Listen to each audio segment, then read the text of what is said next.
All right.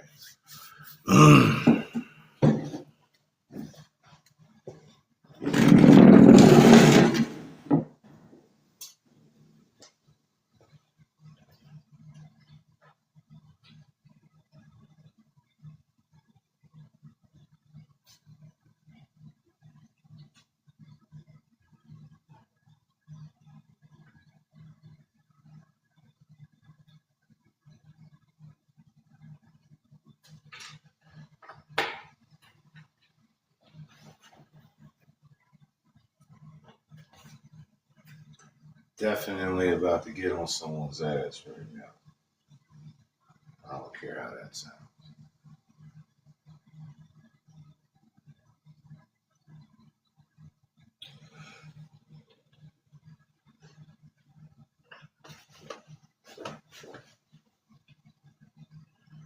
Wearing my black fez today, right? Because I'm in Mufti mode. I'm in Sharif mode. I'm in Mujahideen mode.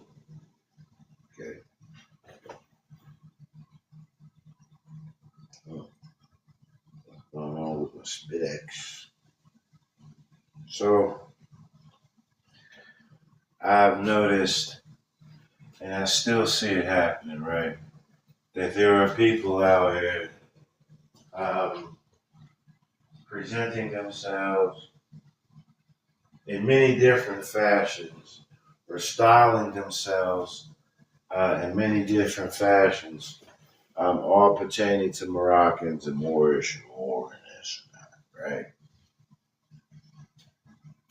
This is specifically to the AMPAC 2.0, right? I would love to see what connections you all have with Morocco, right?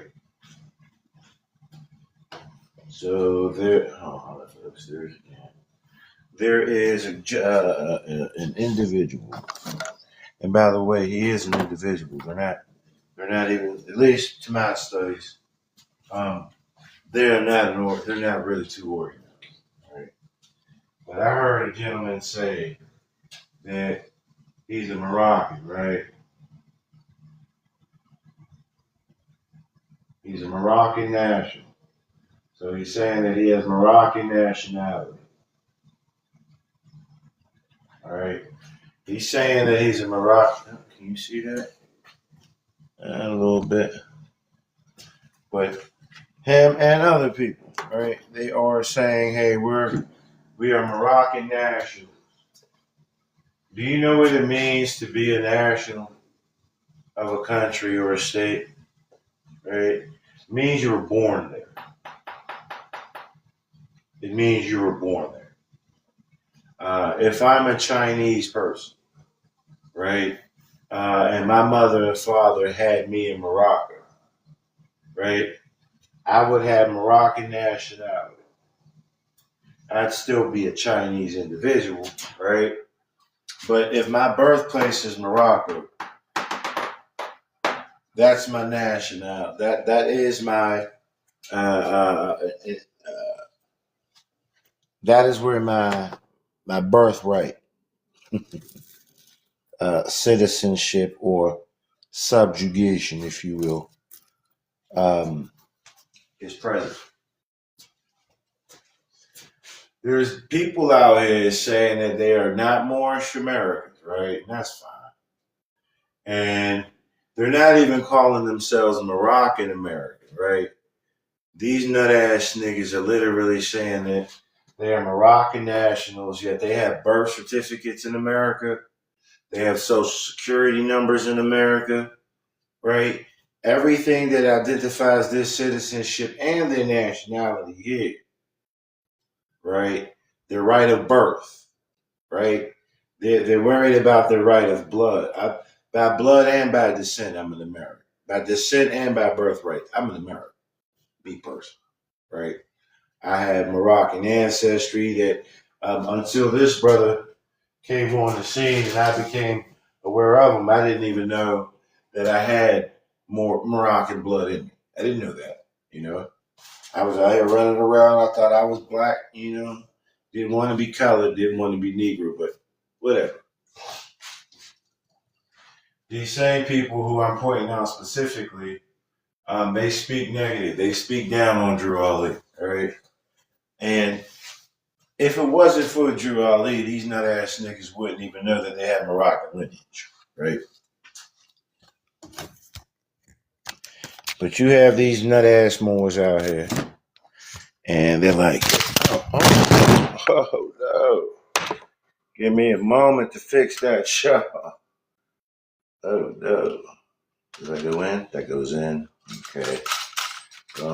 Give me 1 second, y'all. There we go. That's what I was trying to do. All right, pardon. Let me get this in here.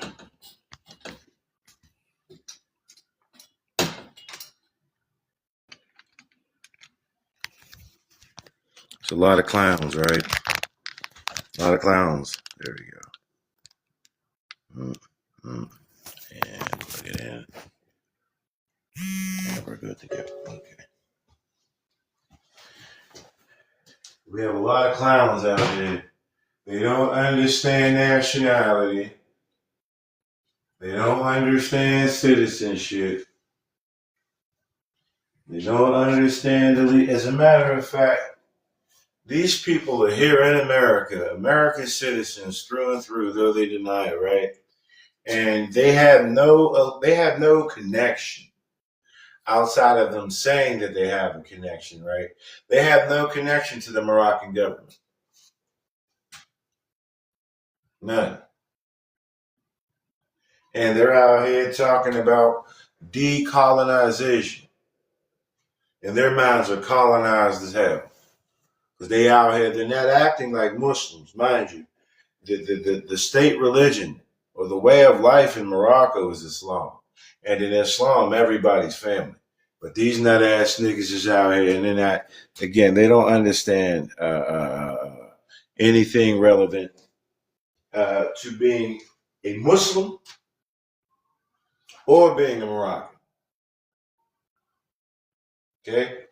A man who is from China, who's born in America, who has an estate in America, is an American citizen. He's subject to American law. These niggas have birth certificates. They have social security numbers that they don't want to use them, but they have them. They're born here, right? I don't understand. I don't see. I mean, I guess I can see why they're doing it. It's just that to me, I don't. They are warlords. They are whoremongers. They are dividers of humanity. Right. Again, you just got a lot of people. You got a lot of black people out here, and I was told that people aren't black. Don't call your brothers and sisters Negroes or blacks. These are not my brothers and sisters. Right. They're just people whose outward appearance may reflect something similar to my own. So I'm gonna call these niggas niggas. They niggas. They're Negroes in fezzes. They're Negroes in turbans, male or female. They wouldn't know anything about Moor, Muur, Moo, or they wouldn't have known any of that shit if this brother didn't open his mouth and say anything about the Moors. And then they want to talk against the man that brought this shit to them. Everyone else knows about this, but we didn't know about it. He says something. Now everybody's a fucking Moorish or a Moroccan scholar, and they talk crazy about him. That's crazy to me. To me, that's crazy. How you out here with a birth certificate and a social security card, but you out here talk about you ain't got one, right? Or you may be filling out forms to tell them, yeah, I've never been issued one because I'm the man, I'm the living person. Who the fuck do you think gets issued those legal tracking information? Humans, nigga. You were born with one. You got you one, right? They talk all of this yip yap. They talk against the American government, man. I don't know Moroccans talking against the American government, man. Especially if there's a pact between America and Morocco, right? Here's something I want to talk about real quick, right? A lot of these nut ass motherfuckers and shit, they like to reference the treaty. Let's see if this works. They like to represent. They like to bring up the Treaty of Peace and Friendship, right?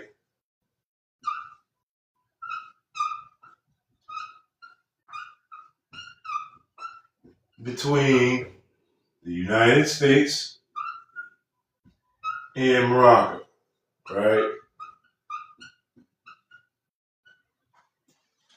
This is how this is. I want to let y'all in on something. This is how I know that people don't understand the shit that they be talking about, even though they out here trying to talk about it, right? All right.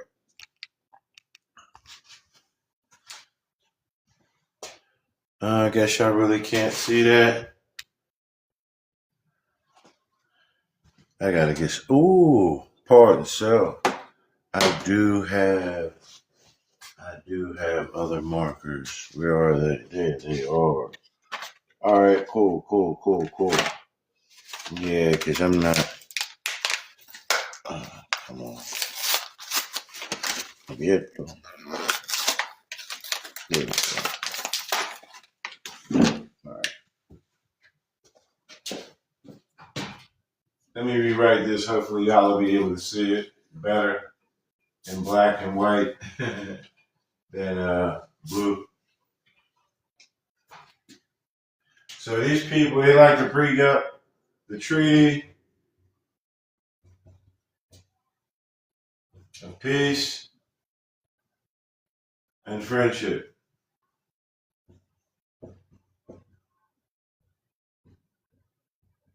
between the United States and Morocco. Okay. Now, real quick history lesson. The Moors, who were in America, lost their nationality in 1774 here in America. They already had American citizenship, right? And evidence of this, that they had lost it, is the 14th Amendment trying to supposedly give these peoples who lost their nationality some form of secondary or sub citizenship and nationality. Oh, he got to be shitting me. I left my tobacco upstairs too. Whatever. All right. Here's the thing. This treaty was in like 1786, right? So let's do some quick math. 1774, the Moors lose their nationality in the U.S., right?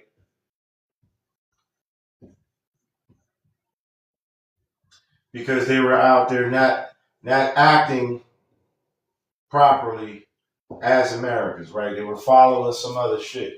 So that means that in 1774, the Moors were already, there were a group of Moors that were already representing the United States. But because they were acting other than themselves, right? Because they were acting like minors, right? They weren't there, they weren't represented properly, right? During this contract, right? Then you have 17, I think they said 86, 87, whatever. This peace treaty comes up, right? Between the United States and the Moroccan subjects, right? These Moors in America, even though they lost their nationality, they already had it. That would mean that during this Treaty of Peace and Friendship, those who were known as the Moorish Americans, according to this treaty, they would have been the fucking United States. They would not have been the Moroccans from Morocco.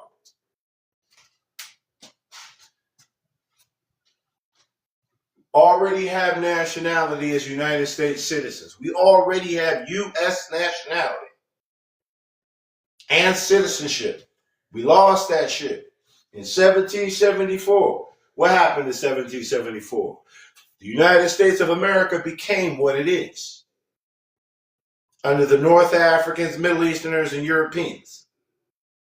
the white class, right? These particular Moors, again, were blacklisted because they weren't following Islam. They were following, in Islam, state, church and state are together, right? In Christianity, they're separate. These Moors went on to do all of that. They lost themselves, right? And this is what this man right here was bringing us back into, right? But we were already U.S. nationals and U.S. citizens over here. So when this treaty came together, there's Moorish Americans over here, and then there's Moroccans over here, and they're treating together. But these nut-ass niggas, they love to say, a lot of these people, they love to bring up this this treaty as if we Moors on this side of the map were these Moors, right? And they'll go in and say things like, yeah, look at the treaty. It says Moors or United States citizens. Moorish Americans were already United States citizens.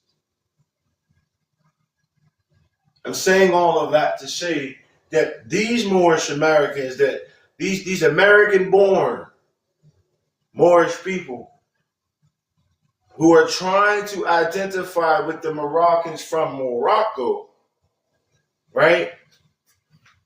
They really are on this side of the fucking treaty.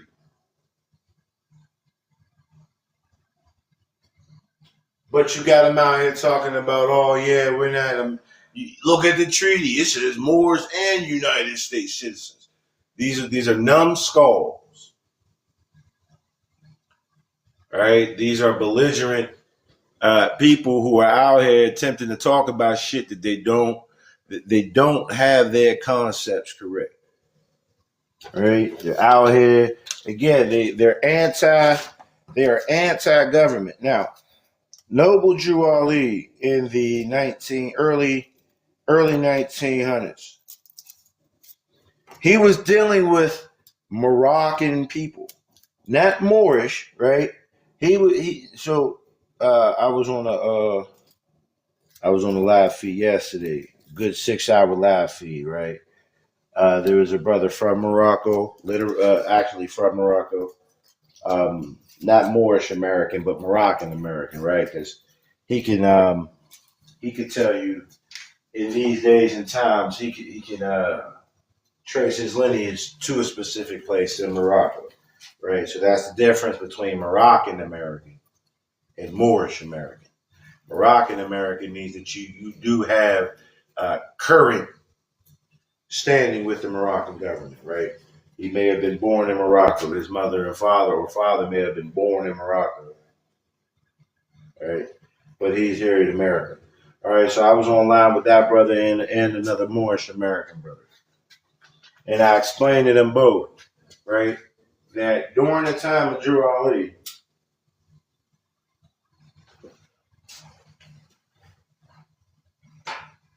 during we'll say the 1920s,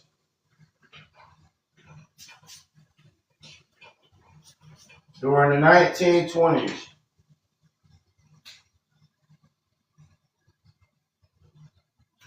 there are two noticeable Moroccans, meaning they are from Morocco, but they were here in America, right? We have Karim Al-Khattabi,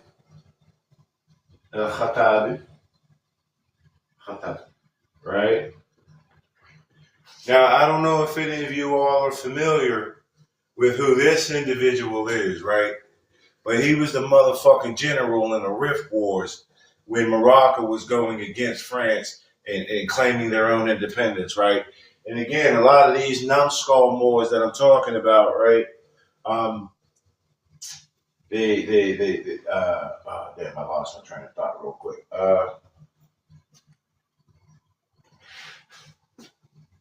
They talk about. I ain't gonna get into it. I lost that train of thought real quick, right? So we have Karim Al-Khattab, right? He was a Rift. He dealt with the Rift. He led his campaign to reclaim Morocco. Yeah, that's what they say. You hear all these morons talking about, oh yeah, the Moroccan kingdom didn't get the flag until yada yada yada. Khattab was out there, right? So Karim al-Khattabi, pardon himself, right, in the movement was known as Karim al. He was an organizer. He was in party with the Moorish Holy Temple of Science at that time. All right. There was also another Moroccan, a prince, mind you. So he was a Moroccan prince, all right? And Jur Ali was given this apparel, right, by way of these people to connect us, right, as one people. We also had Gavrona, and you know that Gavrona is, it can be Spanish, and Moroccan, Arabic, and Spanish are in union, right?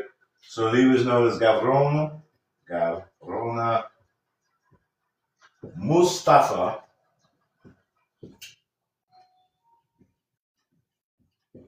and I think it was like Abdullah Ali, right? His father was a king, and his father, right, was exiled. He was exiled to Cyprus, right? And I'm putting these things up so that if you feel like it, right, you can go look this up, right? So I have newspaper articles to back my claims, by the way.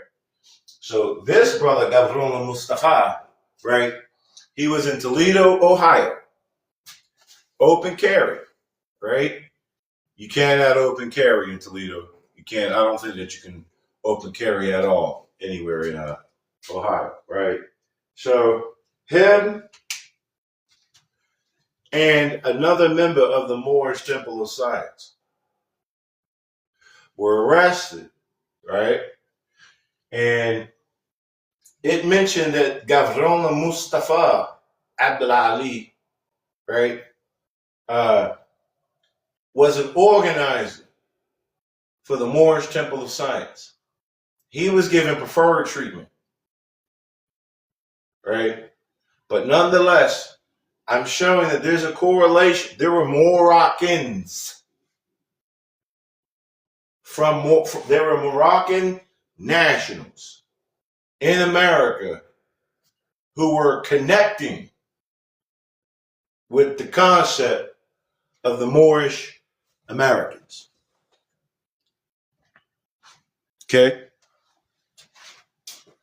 So I have the evidence. You go look it up. And what I'll end up doing is I'm going to print that information out so that I can show it to you all as well at a later date, right? Later time. Might be today, but at a later time. We have evidence that they were linked up. Moroccan nationals, Moroccan subjects, right, were in partnership with the American Moors. These are African Moors. Both of these brothers, and by the way, both of their skin tone lighter than myself. Just saying, right? So there was no animosity between. There were Moroccans who recognized this movement. There were prominent Moroccans that recognized this movement, that were in partnership with this movement, right?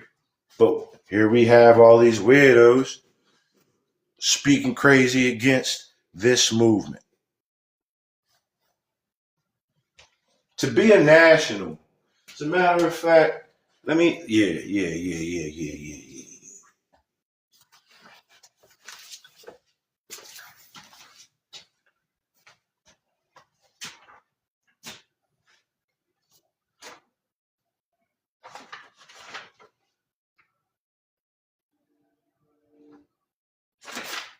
By the way, Jurali says that the Moorish Americans, yeah, let me spell that out to you before I get to this, right?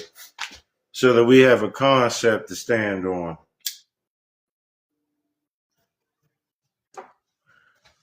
All right. Damn, I did it again. There it goes.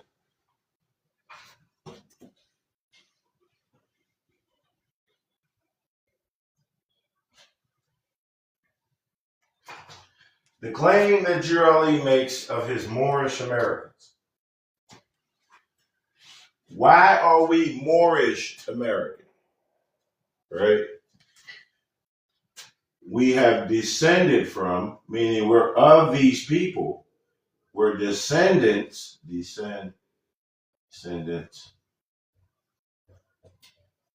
of. You know, a lot of these Moors, they like to tell you what of means, right? We are descendants of Moroccans. Okay? So we have the blood of Moroccans, but we were born. That's birthright. That's citizenship right there in America. Which means that his Moorish Americans are American Moors.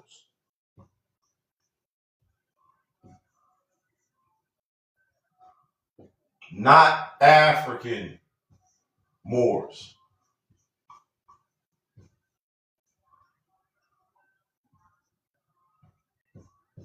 American Moor does not equal African Moor. All right. So Drew Ali is painting this picture that the Moroccans of Africa who came to America and settled in America had children in America, and those children are the Moorish Americans. And it was done before 1774 because we find out that in 1774, the Moroccans of America who were following after other doctrine lost their nationality in this government. They lost American nationality. So they already had it. They lost. That's not the same as African Moors from Morocco. A Moroccan American is an American who can trace their line specifically in these days and times back to Morocco, right? The Italians who came over here, right? They're not Italian citizens. They're not Italian subjects. They are American citizens with a national descent in Italy. Right? They're not out here talking about, oh, yeah, America is Italy. America is Europe. They're not talking that bullshit that we hear, that misunderstanding that we hear. If I'm a descendant of the Moroccans, I came from it. I'm not a Moroccan in these days. I'm Moorish. Right? Another example. North Africa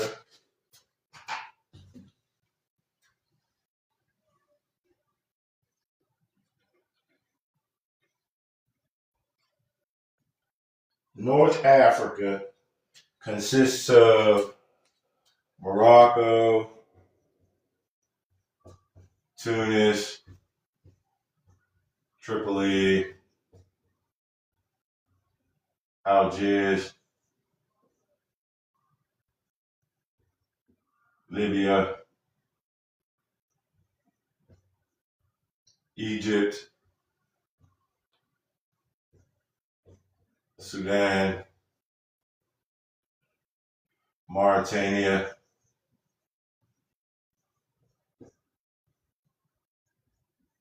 and there's a lot of other places as well, right? Up there in North Africa. All of these people, right? There's a Moroccan empire, there's a Tunisian empire, there's a Tripolitan empire, There's an Algerian, a Libyan, an Egyptian empire. Do we know that there's an Egyptian empire? Drew Ali tells us there was an Egyptian empire.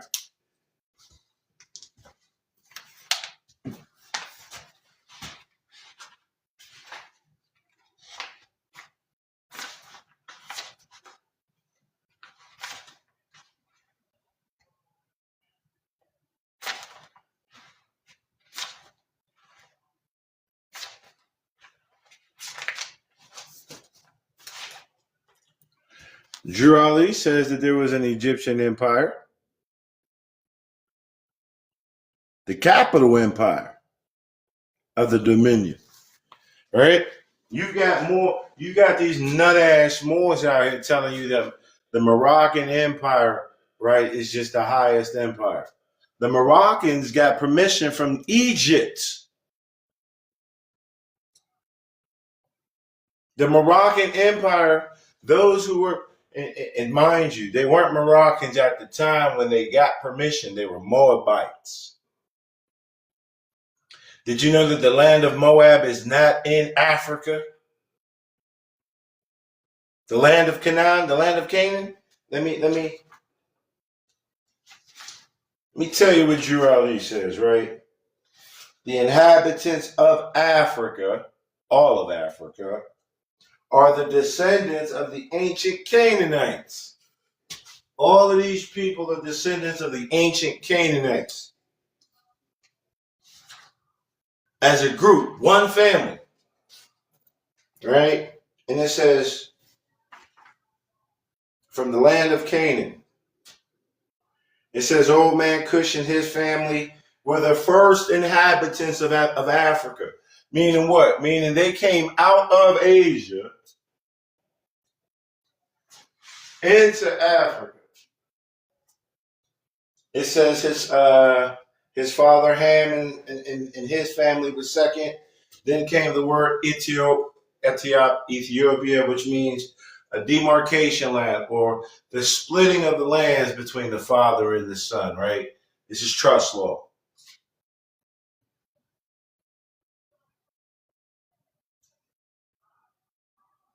Hold on. It says in later years. In later years, many of their brethren from Asia, my brothers and sisters are from Asia because Canaan, the land of Canaan is in Asia.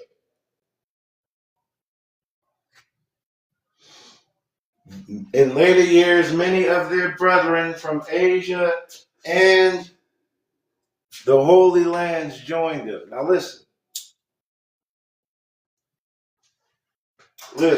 before I start, we'll show you this again, right?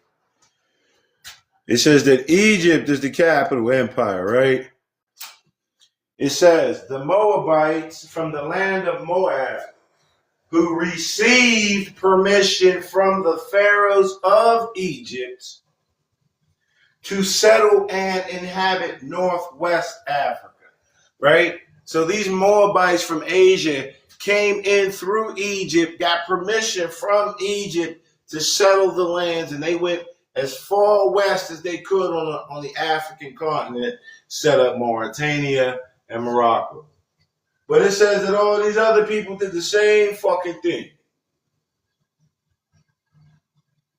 The Moroccans are known historically as the keepers, right, of the Egyptian culture, of the Egyptian mystery. We are the high priests, right? We would be like the Cohen clan, if you will, from the Judaic, right? We are the priest caste,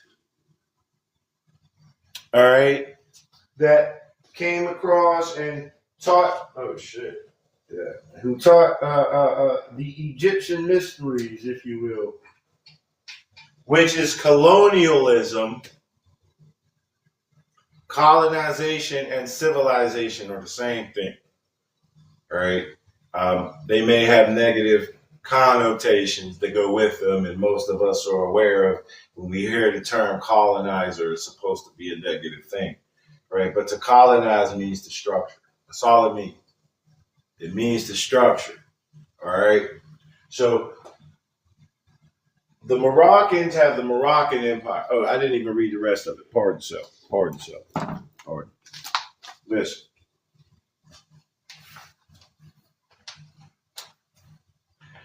The Moabites from the land of Moab, who received permission from the pharaohs of Egypt to settle and inhabit northwest Africa, they were the founders and are the true possessors of the present Moroccan Empire. The Moroccan Empire is not in America. Drew Ali's not even. This information is not even talking about the Moors in America just yet. It says, with their Canaanite, Hittite, and Amorite brethren who sojourned from the land of Canaan seeking new homes. So the Canaanites, the Hittites, and the Amorites are all under the Moroccan Empire. And the Moroccan Empire is subordinate to the Egyptian Empire, which is the capital empire of Mexico. Right?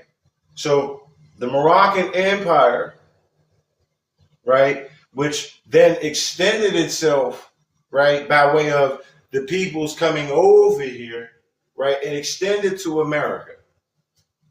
So now these people, these Amorites, these Moabites, these Canaanites, these Hittites, etc., they're now here in America, right? They're doing trade. As a matter of fact, listen, right? It says that the river, it says their dominion, the dominion of these people, right, extended from Africa across the Atlantis to America, as well as Mexico, et cetera, et cetera. So the extension of the empire, right, the teachings, your empire is your trust in the state. Okay? It's your governance, right? Your empire that's your common law. So now that came over here, that's present in America, right? It says that this was done before the Atlantic Ocean became an ocean. All right? So that means that there are now African Moors in America. Right? They had children. Their children had children. Their children had children. Their children are no longer African Moors. They're American Moors. They are not Moroccan subjects anymore. They are American citizens. Citizenship is to be a subject, to be recognized as one of, as an agent thereof. All right. There are Moroccans in America. There are Tunisians. Right. All of these people here, right,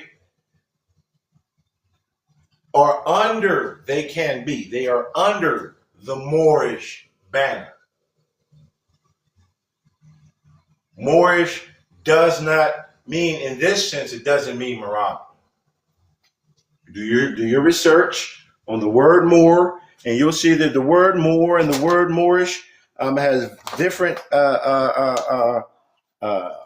usages. If you do enough study, you'll see that Montezuma was identified as a Moorish king.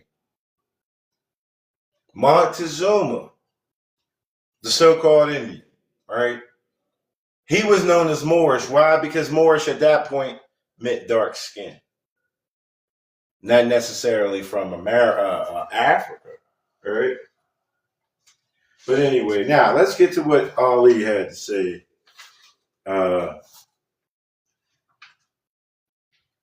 About being born somewhere. The citizen, now mind you, Morocco, it's a free national government, right? China is a free national government, right? meaning that it has its own laws, constitutions, and people, seals, land, territory, etc. The citizens of all. No, that ain't even the one that I want to get to. Where is it at?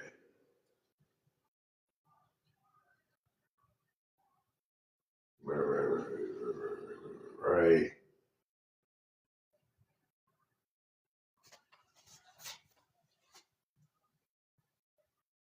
Here we go. Here we go.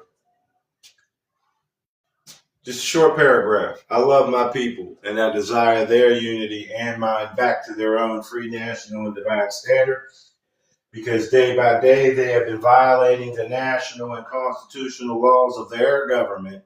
And he's speaking about America, right? By claiming names and principles that are unconstitutional. Black, Negro, colored, right? Unconstitutional, right? Here in America, all over the world, to be honest with you, because there's no constitution for black nations, right? He says if Italians, Greeks, English, Chinese, Japanese, Turks, and Arabians are forced to proclaim their free national name and religion before the constitutional government of the United States of America, if they are to seek their nationality and citizenship here in America, right? If they have to do it, it says it is no more than right that the law should be enforced upon all other American citizens alike. Then he says, in all other governments, when a man is born and raised there, I was born in America, right? If he is asked his free national name and if he does not give it, he is misused, exiled, etc., etc. In all other governments, when a man is born and raised there. AMPAC 2.0, y'all niggas was born and raised in America. And you're out here literally talking about you're not American, right? A lot of these Moorish concepts that are deviated, right? They say we're not from, however they say it, they deny the nationality and citizenship here in America. And we see them out here in the world crashing out, crashing the fuck out. Get back to the story. The brother who had a gun on him from Morocco, he didn't go out here talking about, oh, yeah, I'm allowed to have it. No, hey, look, I didn't know. I didn't know. He was released. But you got people out here trying to run around with guns, try to ride around in their cars with no L's, none of this shit, right? And we see them getting what? Misused, imprisoned, and or exiled. Let me see here. Appreciate whoever and all of you who are coming in here, right? And then Drew goes on to identify blacks, Negroes, and coloreds. Who were called the blacks, Negroes, and coloreds? The Moorish. The Moorish. All of this, the Tunisians are under the Moorish banner, the Tripolians, all of them, by extension of Egypt, they are all one people. So these are most likely the dark-skinned peoples of these lands that were identified as blacks, Negroes, and coloreds to separate them from the other familial people, right? From the other, those who share the same ethnicity, though not the same skin complexion. We got to be careful out here listening to these fucking morons, man. I don't like to talk bad about people, right? I really don't. You know what I mean? I'm calling them out their names. And I'm not calling people out their names at this point. I'm literally calling them what it is. I used to get so hot, right? What they call it today, the young boys and whatnot. I used to get so tight. I used to get so tight when people who are opposed to this movement because of the bullshit that other people are presenting. I used to get so hot, so tight when they would call, instead of more, they would write moron. They would write moron. You're a moron. They call these niggas morons, not Moors, morons, right? Now, I don't even get tight anymore. I know where these morons, I know what these morons look like. They're morons. They've taken a whole movement and went left. Nothing about Drew Ali or his movement was anti-government. Nothing about his movement was about overthrowing American government. As a matter of fact, Drew Ali is quoted as having stated that we are not to overthrow the laws or constitution of our government, but to obey hereby. He also is quoted as saying that we must end all radical and agitating speeches. He's also quoted as saying that any behavior by any member of his organization that would cause the public to have a negative outlook on the movement, right? Any behavior, he said, that's not permitted. According to Islam, to act like that is haram. To be out here talking crazy about the U.S. government, right, as if it's not your own government, or to be out here, giving allegiance to other governments that you weren't born and raised in, that is haram. That is haram. That is not permissible. But we see it. We see it. All these so-called Moorish gurus and shit. We see it. I see it. I know what I'm looking at to see it and to call it out.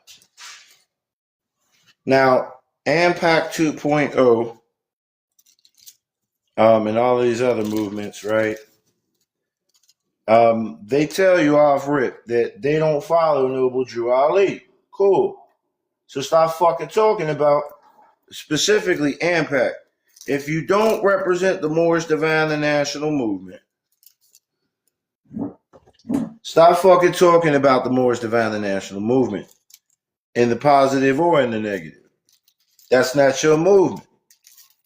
Again, these AMPAC and other Moorish Americans who were denying their truth, right? They're out here saying that the American government is against them and this and that, right? Again, they're acting radical. They have radical assertions against the government in which they were born and raised. That's what these nut ass niggas is out here doing. Right? They're morons to me. How are you going to try to deny the man the credit due who brought to you the whole concept of you being not African American, but a North African born in America?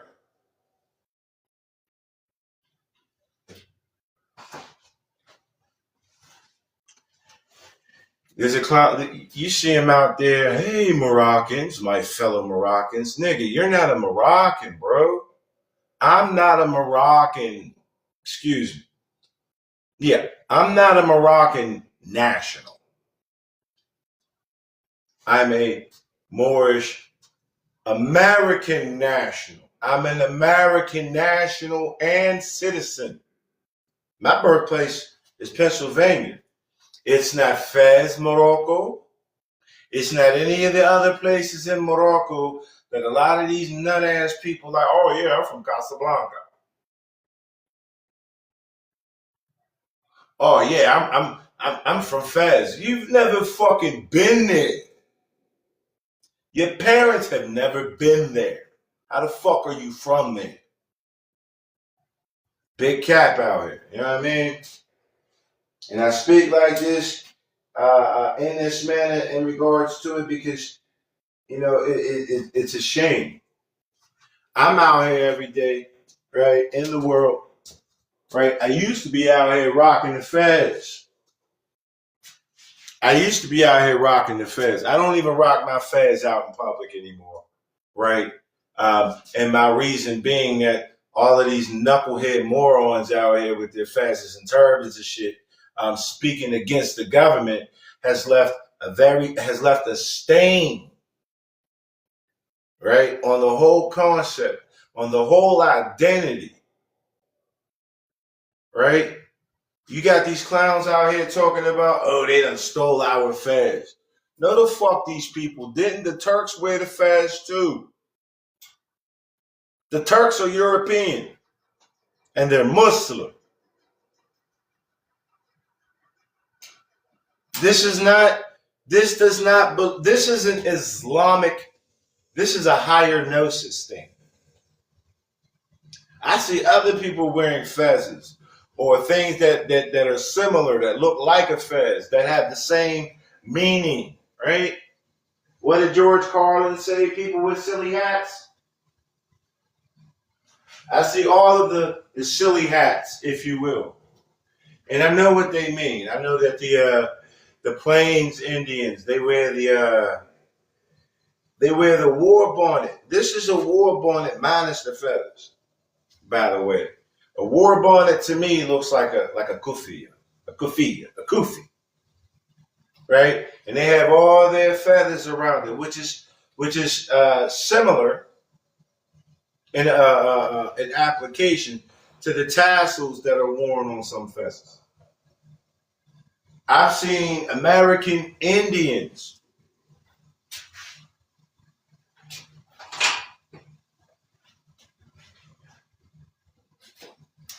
keep doing it.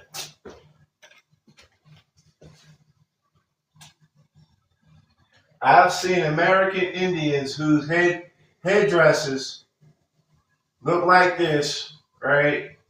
And then they have beads. I know that's a terrible drawing, but they have beads, right, on all of their tassels, right? That look like a fez, right? But it's woven basket, whatever, you know what I'm saying? But even they wear a rendition of this headdress. Nobody stole the fucking fez. Nobody stole no one stole the Egyptian mystery system. Those who were in the office of high priest, they lost their way after teaching people. And other people, they're adhering to it. But we got these nut ass crash outs out here trying to say, oh, these people took from us. As if Islam in its inception, right, was not the first. Drew Ali said this was the first divine creed. So this is what everybody is supposed to be on. But you got Moors out here who see people on it and say they stole it from us, rather than going to those people and saying, hey, would you teach me? Would you show me? Clown shit. Straight clown shit. It's clown shit, man. Let me see here real quick. Brother McCarthy, peace to you. Let me see. Is that on? And CJ, peace to you.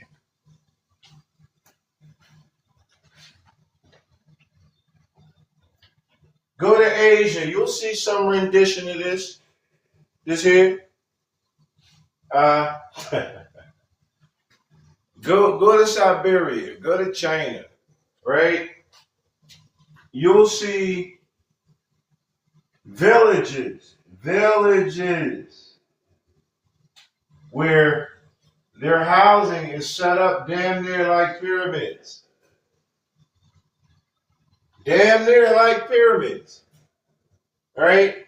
The American Indians Their teepees, their wigwams and shit. They either have a teepee that looks like a pyramid, or they have a wigwam, a longhouse. This culture is all over the planet. And you got these nut ass motherfuckers out here acting like somebody done stole something from them. And ain't nobody stole nothing from you. You lost, again.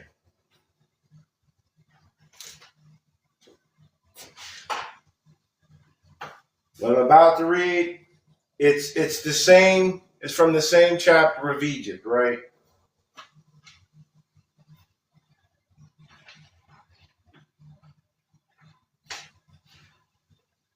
All right, so just to show you, right? I'm showing you, this is the chapter down here. And so, right, this is the rest of the chapter, right? Right here. I'm going to read this right here. That is why the nationality of the Moors was taken away from them in 1774, and the word Negro, black, and colored was given to the Asiatics of America who are of Moorish descent. So there are other Asiatics. Remember, Canaan is in Asia.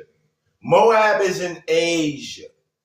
This is why we're called Asiatics, because Jurali is letting us know our lineage from the beginning as well, right? But listen, I'm gonna read the one before so that we can understand what it is that he's applying to. He says, through sin and disobedience, every nation has suffered slavery due to the fact that they honored not the creed, Islam, and principles, love, truth, peace, freedom, and justice, of their forefathers.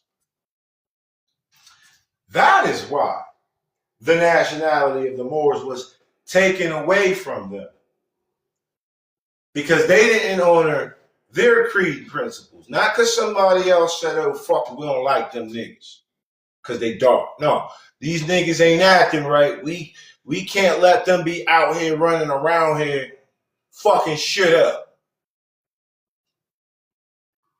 So they were outcasts because of their actions. Like we see these nut ass niggas doing to this day. Right? It said, and the word black, Negro, and colored was given to the Asiatics of America who were of Moorish descent because they honored not the principles of their mother and fathers, and they strayed after the gods of Europe, whom they knew nothing. And when it is mentioned about the nations of Europe, it is speaking specifically not of the, let me show you, right? Because this is not a shot at all Europeans at all. Like a lot of these nut-ass Moors love to just put all of Europeans in a group and say they all bad guys, right? Like Drew Ali didn't tell us that there was a pale-skinned Turk, right, who was a prophet who was incarnated. The same, all the spirit of Allah went out of Jesus and into this pale-skinned Turk who overthrew Rome, right? Anyway, he speaks about the pale nations of Europe. The pale nations. So that means that there are other nations who are not pale in Europe, right? But then he speaks about particularly those of Christendom, right? He's not talking about all pale-skinned Europeans. He's talking about those who left Islam because they did not wish to be they did not wish to be considered Asian, right? Through the Arab. You know that Europe and Asia, they're connected, right? They chose not, they wanted to separate themselves from the North Africans and the Middle Eastern Arabs, right? And they chose Christianity as their way, right? And the whole concept of Christianity being pure pale skin, right? It comes from those people. That was how they chose to identify themselves apart from these Arabs and North Africans, right? Whether they were dark skinned or pale or not. They said that the more dark skinned you are, the more Muslim you are. And so, in contrast, the more pale skinned you are, the more Christian you were. So when Drew Ali's talking about the pale skinned nations of Europe, he's talking specifically of those who dealt with Christianity according to Rome. How do we know? There was a pale skinned Arab named Mehmed the Conqueror. 36, he was the 36th generation Muslim, pale skinned Turk. And it was him who overthrew Constantinople in 1453. Pale skin. A lot of these nut ass niggas and shit, right? These so-called Moors, these dirty Moors, right? Terrible charactered Moors, right? Um, they even, it's crazy. When you talk about Europe and you talk about Islam, right?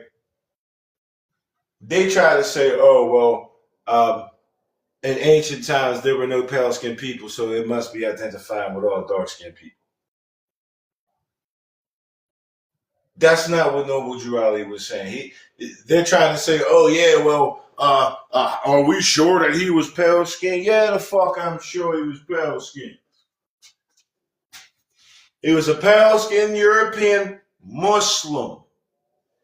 When you see pictures, if you go and Google pictures of Mehmed the Conqueror, right, you'll see him wrapped up in a fez. You'll see him wrapped up in a turban. They speak of the Ottoman. He was an Osman. He was a part of the Ottoman Empire. He was not a dark-skinned brother. He was a pale-skinned brother. See, in Islam, your skin tone does not fucking matter. That was a concept that was preached through Rome. All right? Now, let me speak on that real quick, right? Because Drew, again, there's things in here that I'd be like, how y'all miss this shit, right? This is the chapter called The Beginning of Christianity. All right. It says the foundation of Christianity began in Rome. The Roman nations founded the first church. This is not to talk about the Coptic. This is not to talk about any prototype of what Christianity was prior to the pale-skinned nations of Rome taking it and manifesting it for themselves. Right? We're learning about the founding of a creed for earthly salvation of these particular peoples as they saw fit. The foundation of Christianity began in Rome. The Roman nations founded the first church, of whom crucified Jesus of Nazareth, for seeking to redeem his people from under the Roman yoke and law.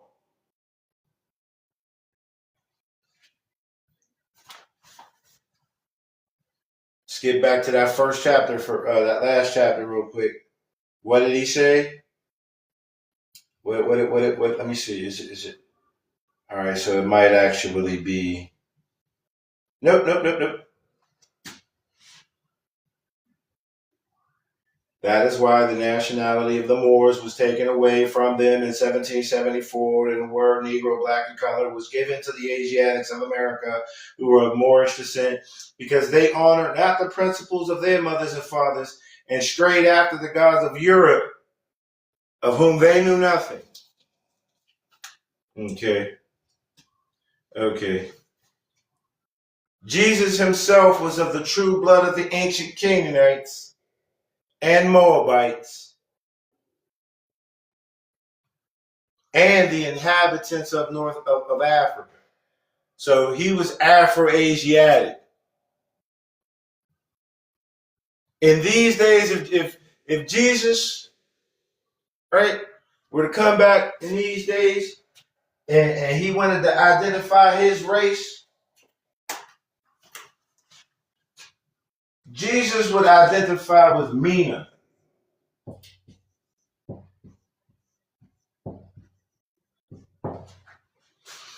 He would identify with Mina.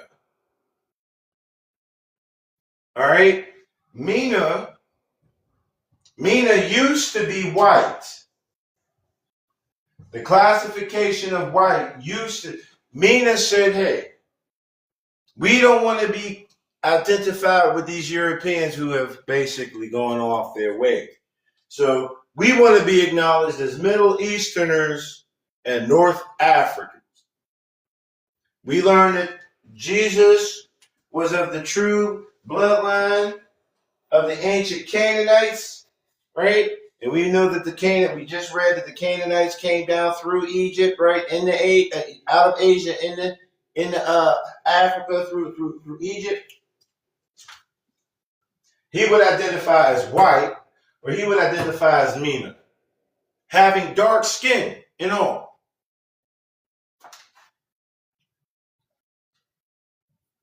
They said, seeking to redeem his people in those days from the pressure of the pale-skinned nations of Europe, Rome crucified him according to their law.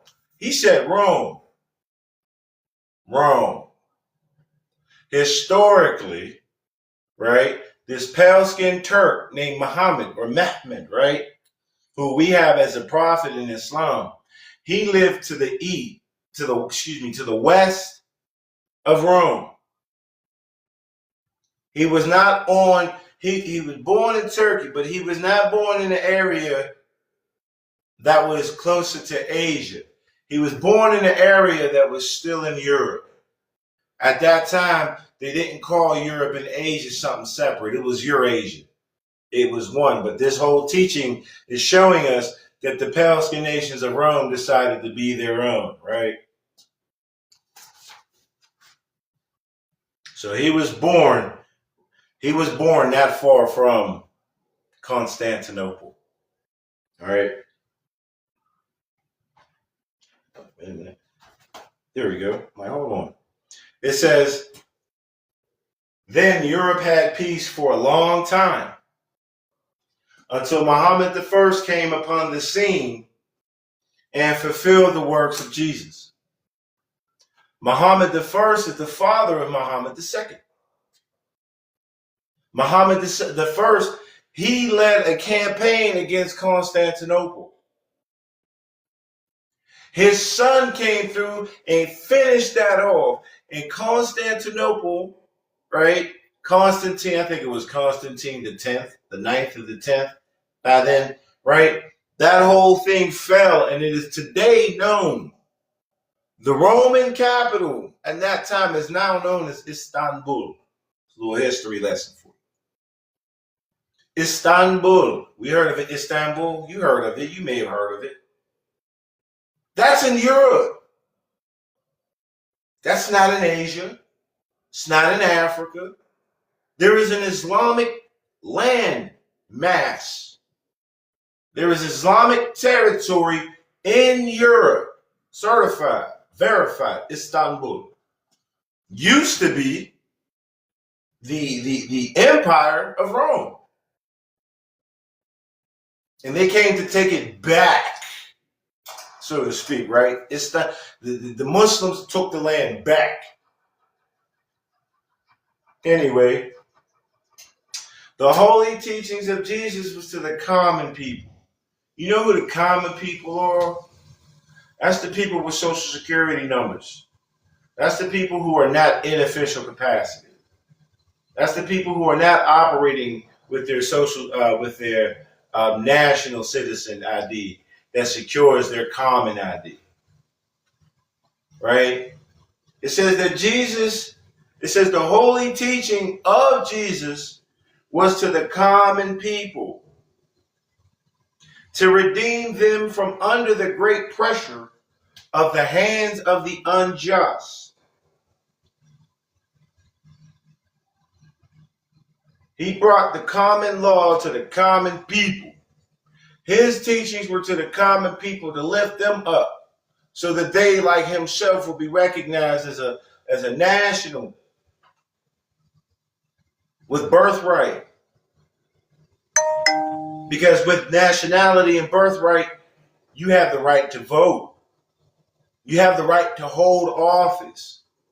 You have the capability, the capacity to change your conditions by entering your government and becoming part and parcel of all uplifting acts.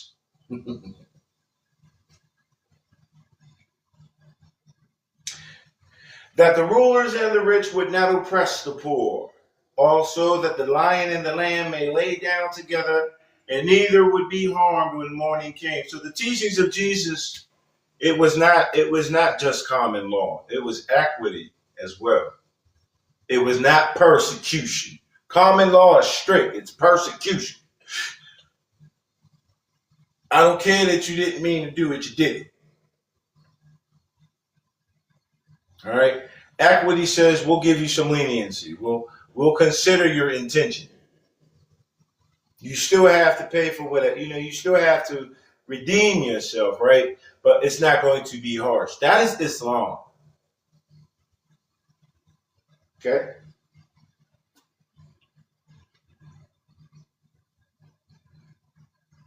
The teachings, it says that these teachings were not accepted by the rulers. How about that? Neither by the rich, because they loved the principles of the Ten Commandments. So Jesus didn't teach the Ten Commandments. Jesus came to let it be known something else. The Ten Commandments, that's common law. Where's the equity? Where is it? You only got 10? There's like 32 other motherfucking commandments out there.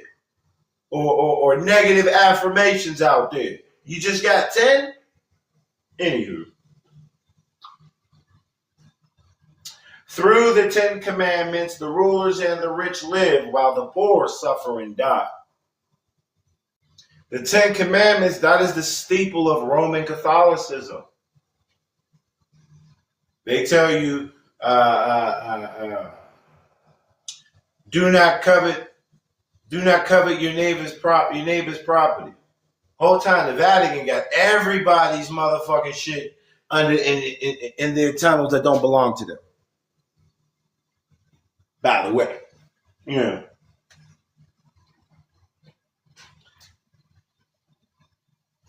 Okay, I ain't got to read too much more into there. I'm just trying to show. I'm pointing stuff out, right?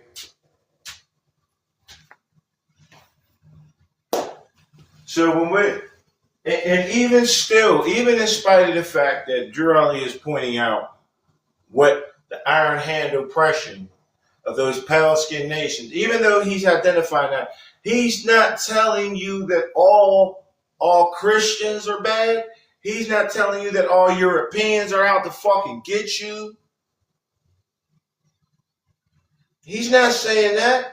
He's telling you what to look for to identify the negative people. Here you go. I'm gonna show you this because Drew Ali, he let us know that there'd be none of Drew Ali's. No problem. Drew Ali let it be known that these morons would be out here, man.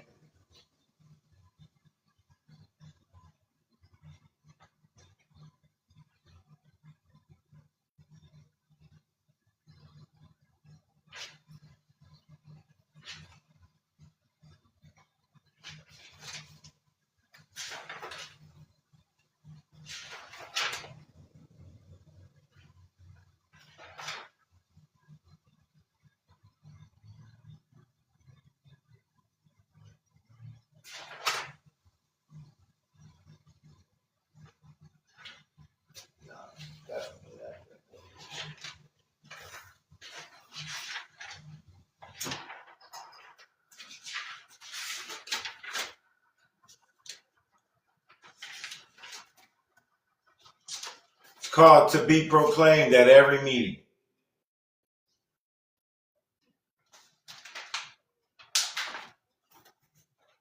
Before I read that one, I want to read the one that comes before it.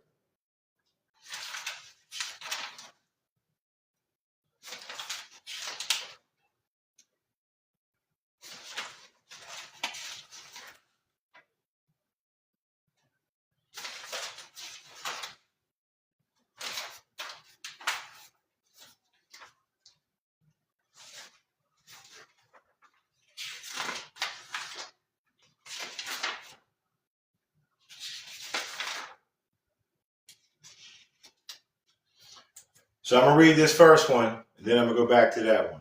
This one is called Prophet Announces His Authority and Power.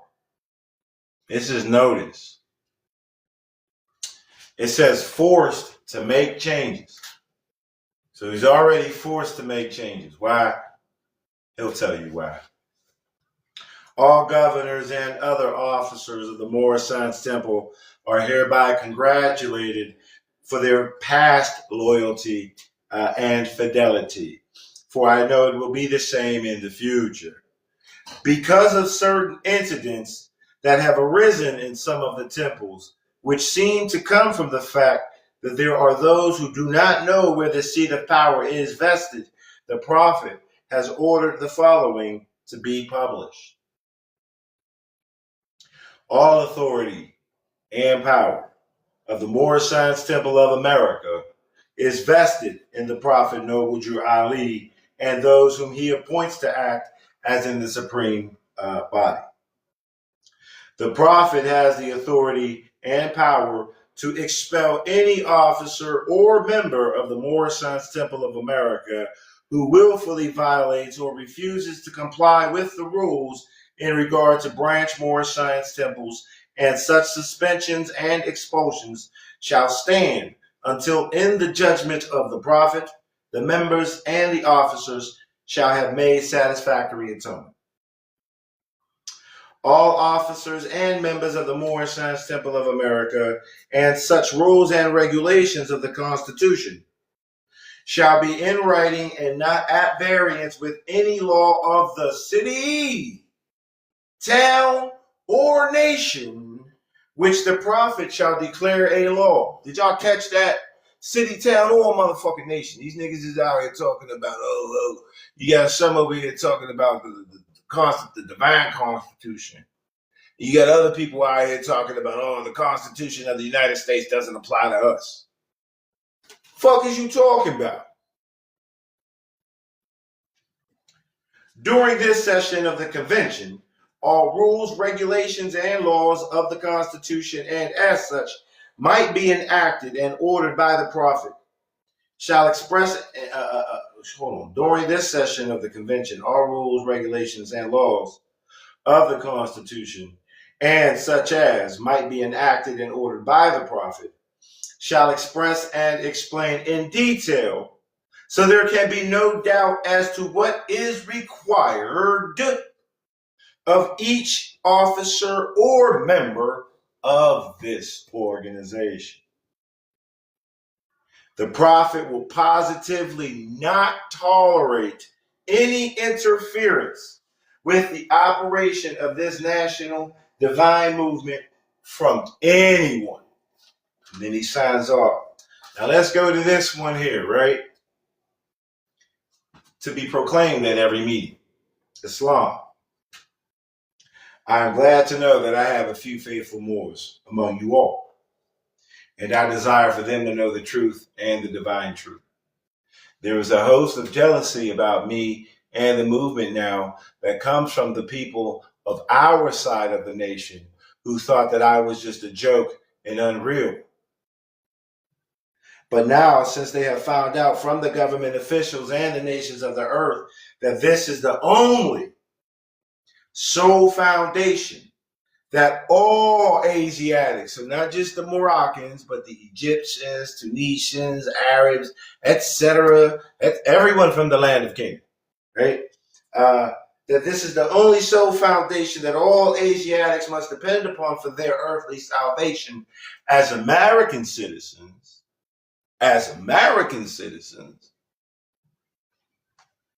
They are working every scheme that they can to disqualify me so that they may take charge of the movement, of the situation. I don't even need to read the rest. He just gave a warning shot. He said his people on his side. He's telling you that there are these Moors out here that are acting fucking retarded, ridiculous. You know what I'm saying? Drew Ali held no punches. He called a spade a spade.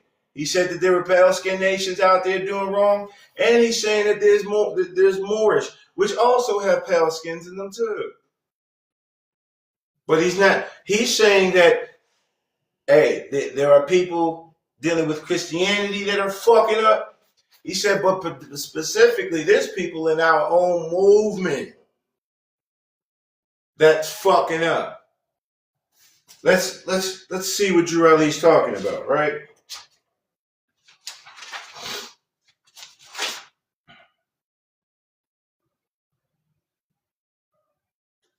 I want to read that too, but not right now.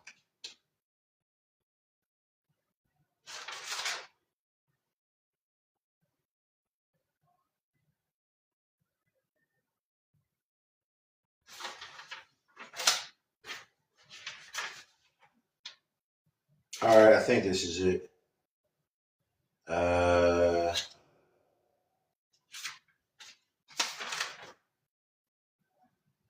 No, that's when we were. I'll read that in another time as well, right? But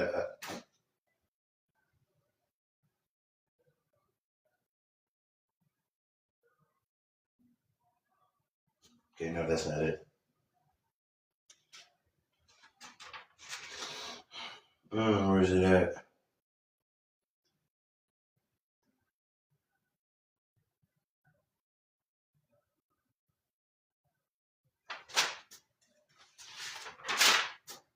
Because he called somebody out by name. Yeah, I just want y'all to take heed to it. That's what I'm looking for, right?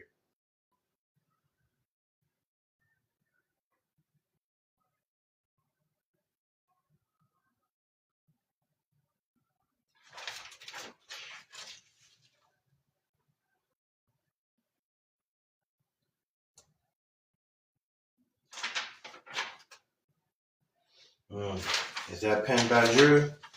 That's not pen by Drew, so I can't accept that all the way. Let me see here. Damn.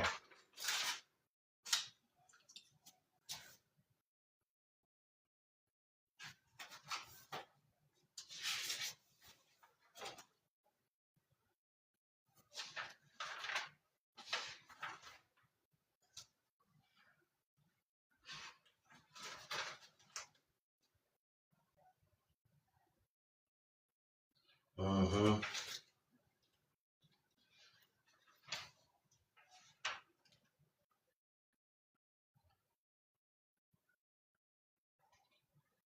I'm missing it. I'm definitely missing it. Where is it at, man? Where is it at? I'm gonna show you everything that I just read. Those last two. Uh, is Drew? It's going up. Here's your company. No. But it's speaking specifically about these Moors and the Moors in this movement who had official capacity, right?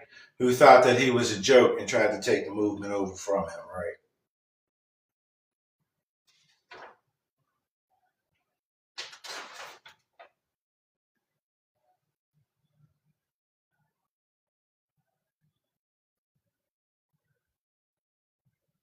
Oh shit! All right, here we go. This was March 11th, 1929. Drew Ali left. He left in July, right? April, May, June, July. So this was 4 months before he had to go ahead and do his Fred Flintstone and get the fuck on out, right? Brother Crumby Bay, who was also, by the way, an apostate. That's the guy who was here in Pittsburgh, Pennsylvania, who was out here hustling and got the Moorish Sons Temple of America bombed out here. But Brother Crumbie Bay, the governor and chief head of the temple in Pittsburgh, Pennsylvania. Brother Charles Bay, governor and chief head of the temple in Cleveland, Ohio. These two brothers are empowered by the prophet to investigate businesses, etc., of Temple Number 4 in Detroit, Michigan, because Lomax Bay has violated all divine laws of the prophet even before the prophet's face, February 15th, 1929. He claims that the prophet has no more power and the finance from Detroit would be in his charge. Didn't he just say, right? The niggas is over here trying to take charge of the situation. He wouldn't send any of the finances to the prophet. Just to put you on game, Drew Ali was on tour, right? And he sent back to Pearl Drew Ali, who was the treasurer. And she was out there sexing Claude Green. So her, Claude Green, and James Lomax, they were all in cahoots. They refused to send the prophet money, which halted his movement, which forced him to have to come back. And now he's telling you, okay? He wouldn't send any money to the prophet. He yelled with a loud voice, "Look at me.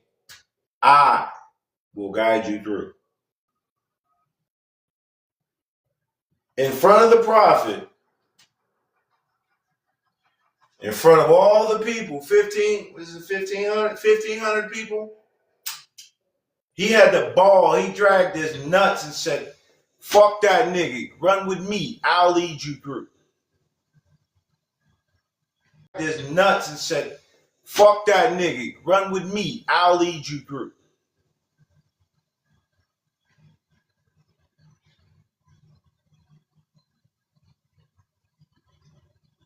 Let me see. Can you use this in court? I don't know. Anyway, it says, "This is lawful and living evidence spoken before 1,500 people, and the prophet was also present. I, the prophet, declared his office vacant, and the name of Grand Governor discharged. He can only be a member according to law, because the Moorish Science Temple of America is a divine organization." So they didn't put him out. They said, "Hey, the only way you're going to run here, you got to stay a member, pimp. You can't be an official. You cannot lead the people because you're misleading the people. You stole from the prophet. You stole from the people."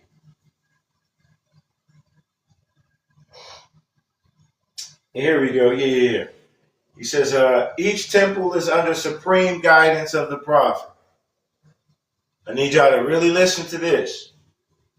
When a man fails after being placed head of the temple by the prophet, of obeying our divine laws and constitutions, S, he is a traitor and enemy of the divine creed and unloyal to the national government, USA, to which this movement is to make men and women better citizens.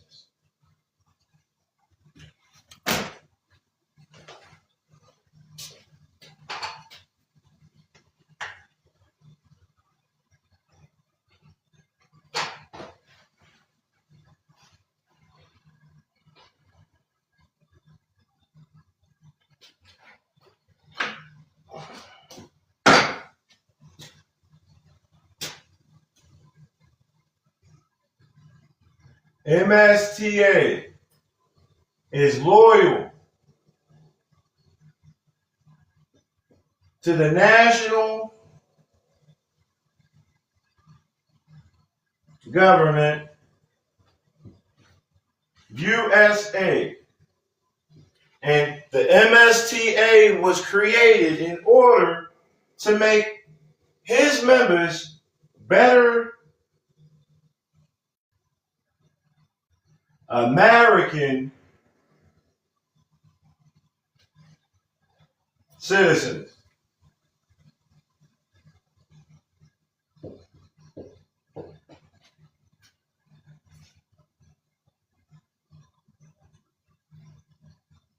That's what Drew Ali said.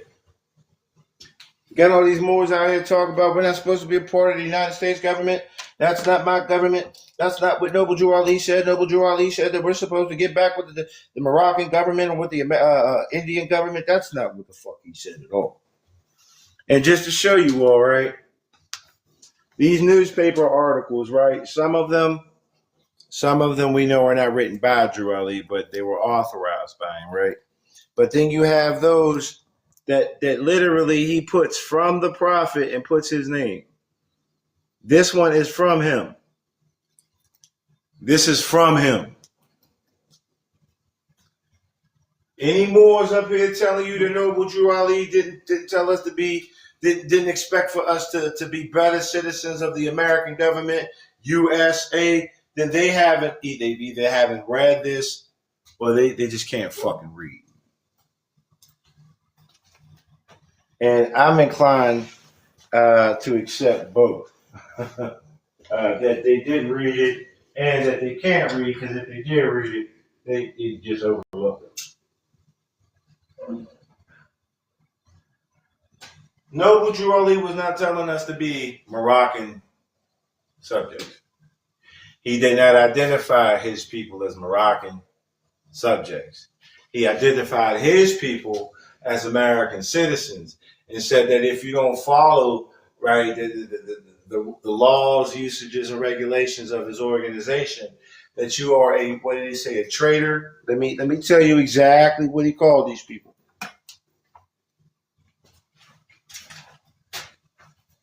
When a man fails after being placed head of the temple by the prophet of obeying our divine laws and constitutions,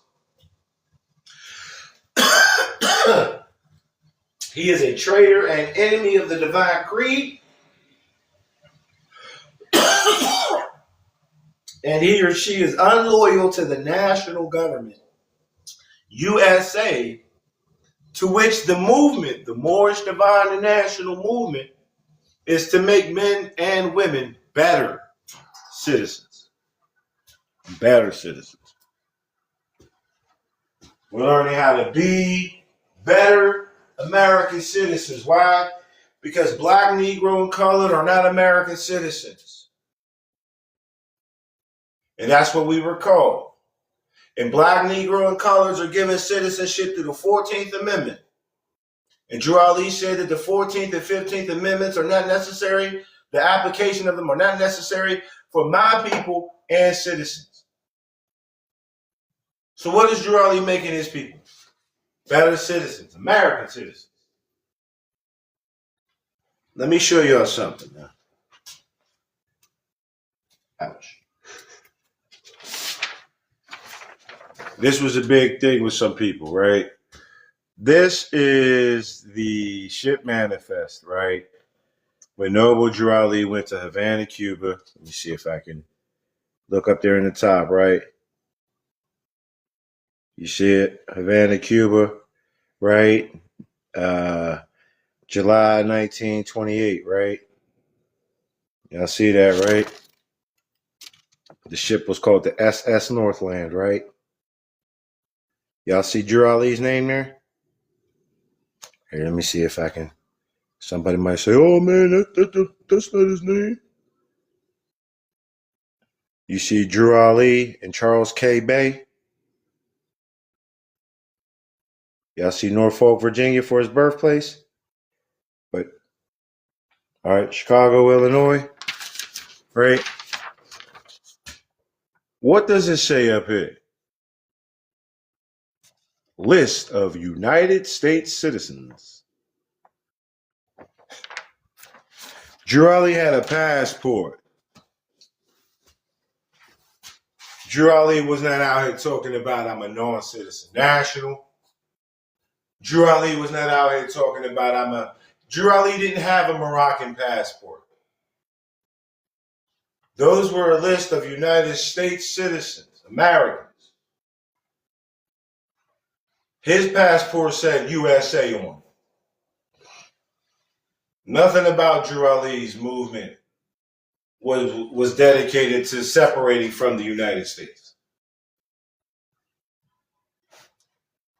I don't want to run upstairs. I'll get it and I'll present it another time, right? Drew Ali established his civic organization, right, with the Secretary of State, right? And I have, well, I have not just photos. I have documents. We'll just call it. I have evidence. I have substantive evidence of his incorporated, right? His Moorish Temple of Science, right? And in it, it says citizens of the United States, right? I think it was the notary, the notice, or the declaration, and it said it had all the names of the people who were a part of it, right?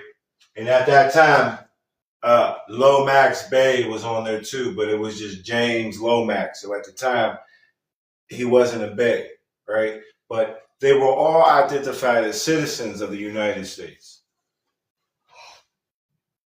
Every one of them. So then, when Drew Ali in 1928 um, uh, updates his movement from a civic, from just a national, to a divine religious corporation, right? I hear a lot of Moors talk about it now. All he did was change it to reflect religion, right? So he never changed anything else about the status, right? We're still U.S. citizens, right? It's still an organization for all U.S. citizens, right? Who preach the Mohammedan faith, right? Citizens of the U.S. I'm a citizen of the U.S.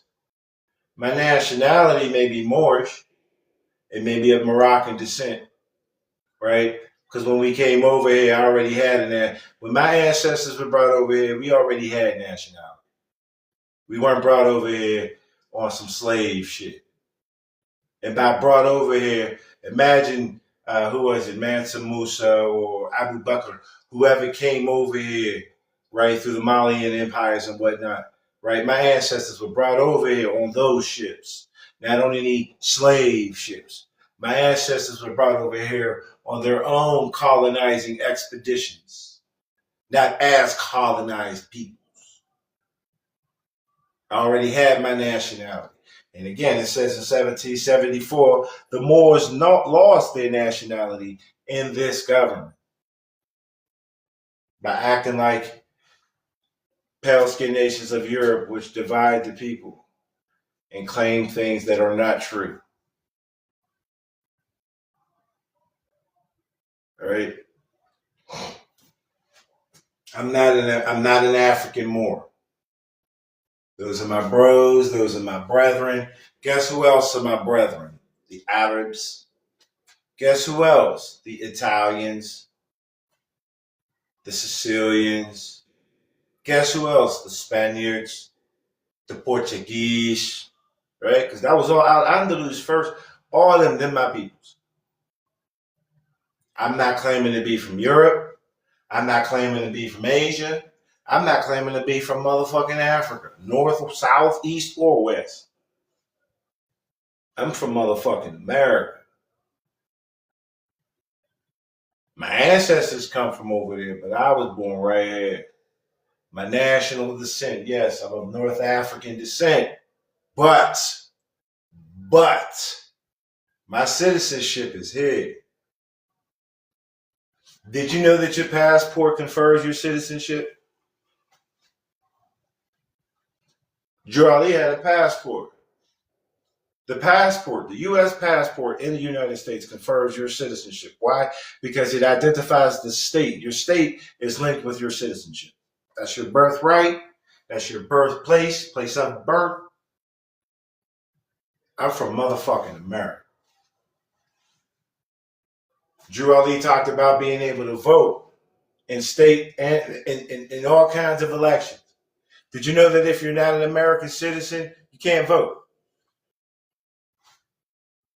The Moorish Americans voted in Republican people, right? Certain it's like, yo, bring the receipts. Yes, I shall bring the receipts. As a non-citizen national, I already have a video for that up on the YouTube channel. The link of the YouTube channel is in the bio. I already explained you can have U.S. nationality and not have U.S. citizenship. Okay? That is what a non-citizen national is. An example of a non-citizen national would be like a Samoan. They have U.S. nationality, but they have a whole different governing body. His citizenship is from Samoa. He is a Pacific Islander. Okay? A Pacific Islander. And anyone under that classification, if you are a native Hawaiian or a Pacific Islander, so if you live off the coast of California and you're out in the waters, but you're not quite there, right? You're not connected to Asia, right? You are a non-citizen national of the United States. A non-citizen national is not a state national. Your citizenship comes with your state. Just like on all other continents that are not unified, right? They're states or countries. Wherever you were born, that's your citizenship. Which goes back to me talking about these weirdos, talk about the Moroccans and shit. They're not Moorish American, they're Moroccans, but these niggas were not born in Morocco. I'm a Moroccan national, but you have a fucking birth certificate as evidence of your birthright inheritance here in fucking America. But you a Moroccan. You're a Moroccan. Never been to fucking Morocco. You have no Moroccan anything, information. I don't even know if these nut ass niggas and bitches, pardon self, right, are even delegating with Morocco. I don't know if they have any relation with the embassy. I don't know if they have any recognition by the king. Because, by the way, he's not the Sultan of Morocco. We don't use the word Sultan anymore. They don't use the word Sultan anymore. He's the king of Morocco. Because it's the kingdom. The Moroccan Empire. I don't even know if they're connected with the Moroccan kingdom. And then again, with these shot out motherfuckers and shit. Oh, the kingdom is different from the empire. Cool. So where the fuck is the empire? Who are you talking to? Nigga got a flag talking about this is the flag of the Moroccan Empire. Right? Like, nigga, I don't see that shit on no map. Nigga, fuck is you talking about? I don't see that flag. Not talking crazy about it, but I don't see the flag of the Nation of Islam posted anywhere in the United Nations. But I see Turkey. I see the Turkey flag, which is also the Turkish flag for the nut ass. For those individuals who like to say that ish means this, that, or a third, right? We have the flag of Turkey and the Turkish flag. We have the flag of the Moorish. That's the flag of Morocco. That's the same flag of Morocco. That's our national descent. But we fly it next to America. We're Americans, nigga. I'm Moorish American because my ancestry, my bloodline comes out of those people who came here and had my people here. Not because I'm from them niggas right here, right now. But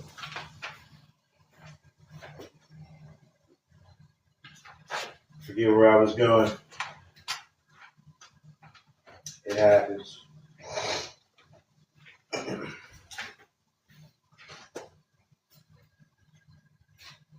Don't be fooled by these people who have hate in their heart. If you hear about the Moorish Science Temple of America, or for real, any movement that has decided to place upon itself the banner of Moorish, right? I like it. I'll say it that way. Any organization, group, activism, radical or otherwise, that has placed the Moorish concept uh, onto it, right? It stems from his movement, right? It stems from his movement. Damn. Yeah, it's not smart.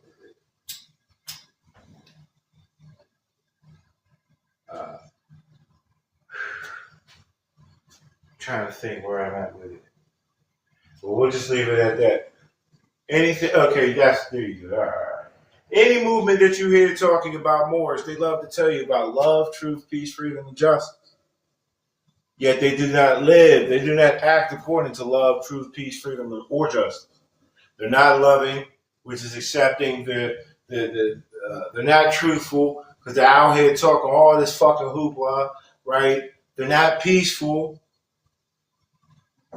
They're very fucking aggressive with it. They're not peaceful. And Islam is peace, right? Ishq, right? Salam, Islam, Ishq, right? They're definitely not free. And they're unjust in their assertions, in their dealings with everybody. None of these motherfuckers are out here doing any real good business. He was doing great business.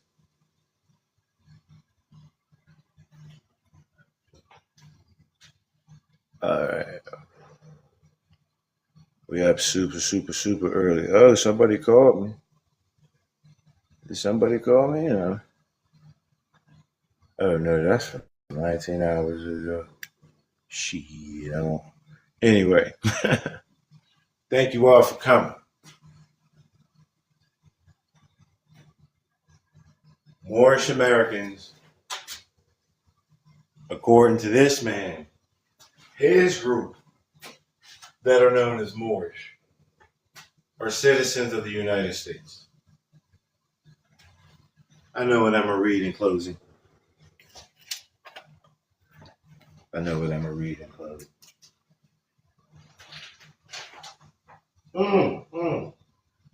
That's what I was talking about. But I know what I'm going to read in closing. You have the right to vote and the right to hold office as a citizen of the United States. Non-citizen nationals cannot vote in any election, state or federal. Foreign nationals who have no allegiance to a state, they may have allegiance to the national government, but they may have the nationality, but not the citizenship. They cannot vote.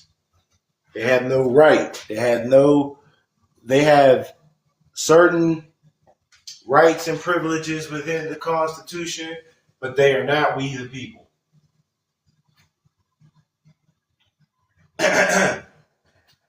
Anytime a man or woman fails or refuses to cast a sacred ballot at the polls, they separate themselves from all rights of an American citizen.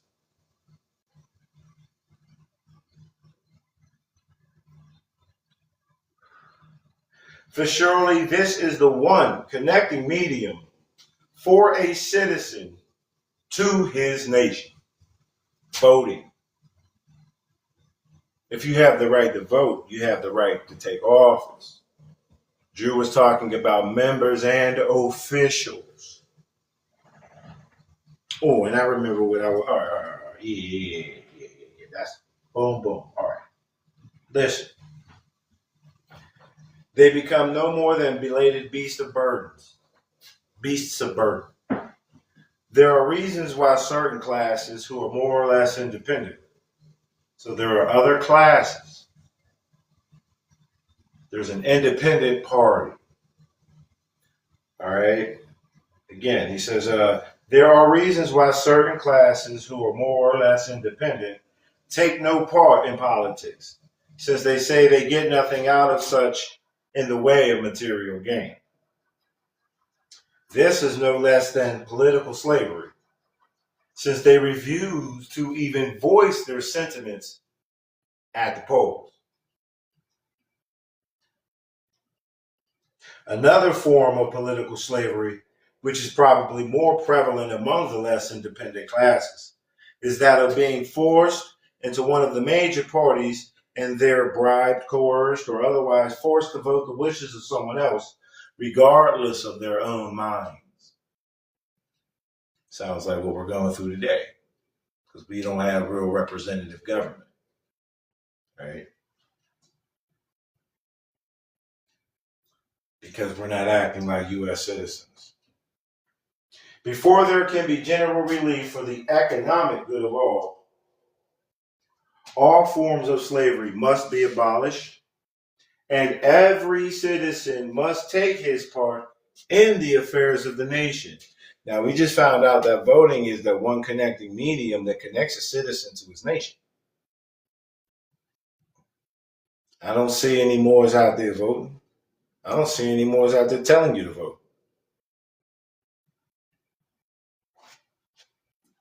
I do acknowledge some now that I think about it, but all right. All registering. That's the name of this article. Registering. Registrar, registry, incorporation, right? My birth certificate was registered. I now have the right to vote, right? Anyway, 3,000 Muslims of the Grand Temple and the West Side Temple are making ready to register every man or woman in order to take the lead for the various candidates whom they have been instructed to vote for.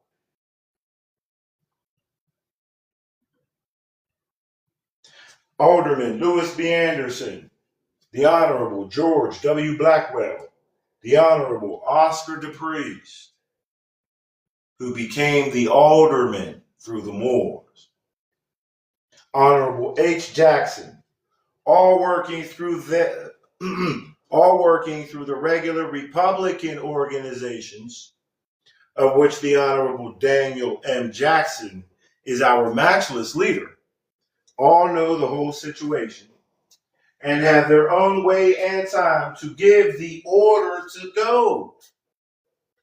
And the Muslims will be ready. Be ready before you're made to get ready. Voting.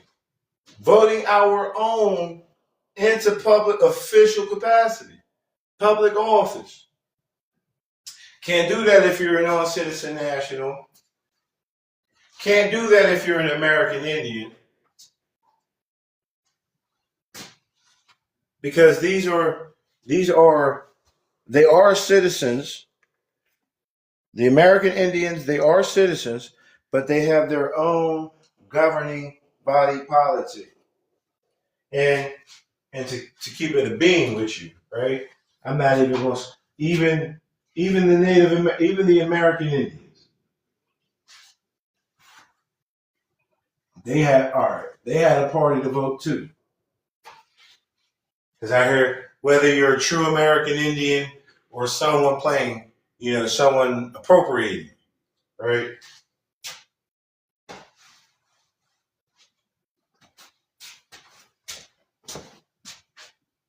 I believe the year is somewhere about 1855. It's called the Know Nothing Party.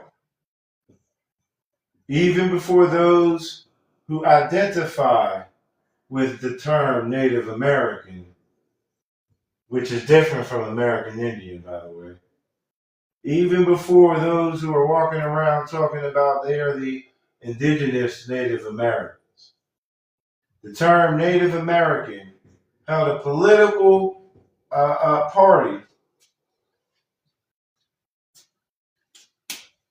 in the United States.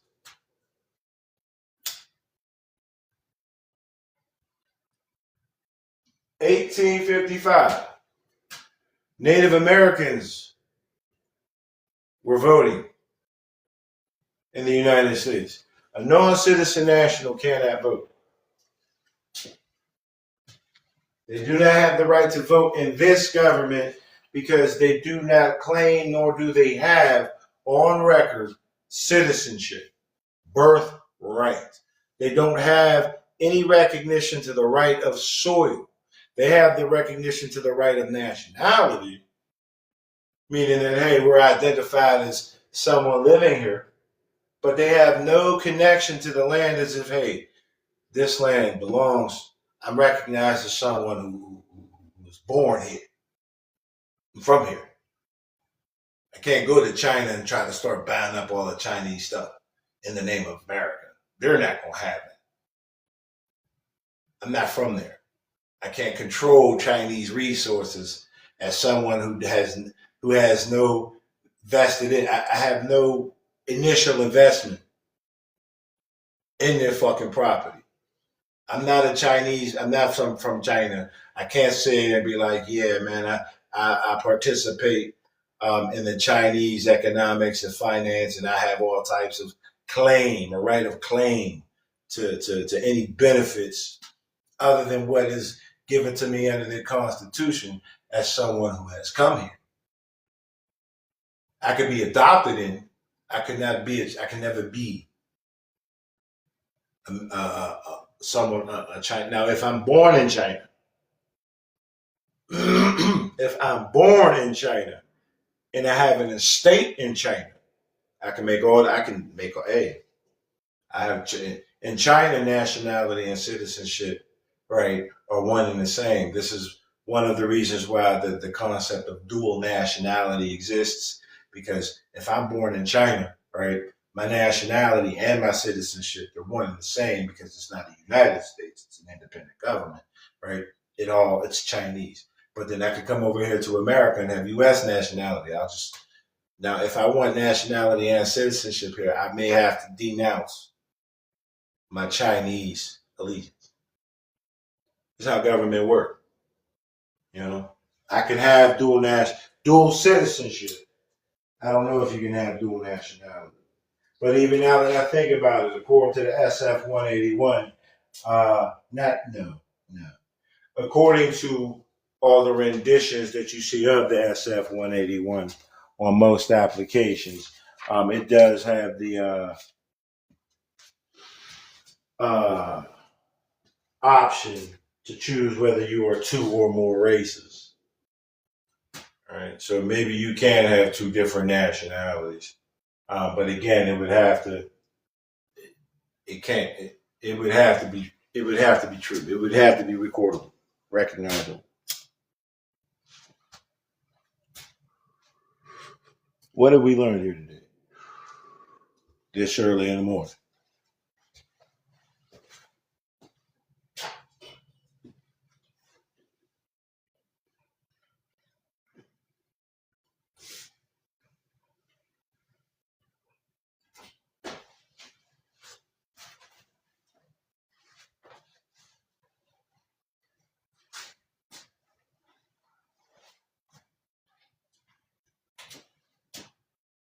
Moorish Americans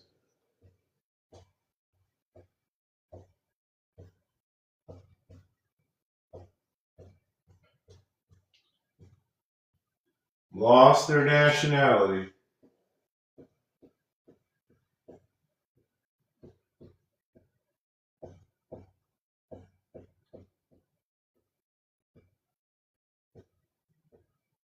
and citizenship because they're not one and the same in America, because America's united. They're not independent. The Moorish Americans lost their nationality and citizenship in the United States government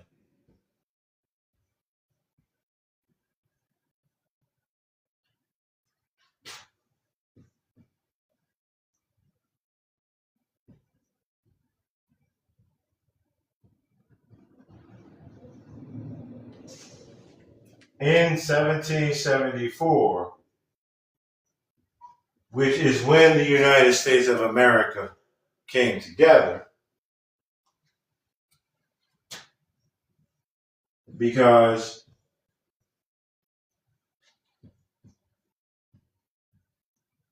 they followed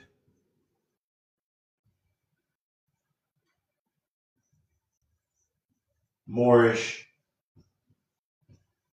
European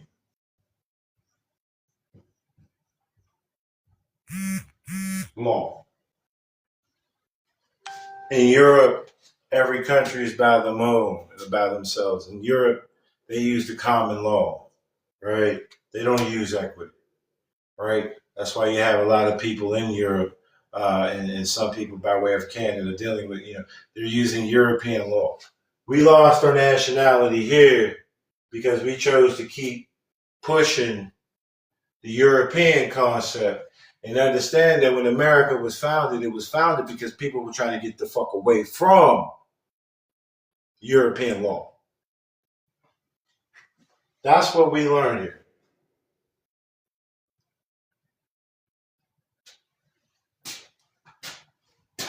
We learn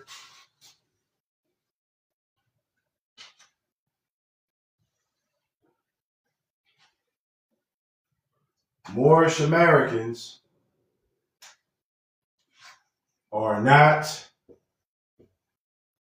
Moroccan Americans.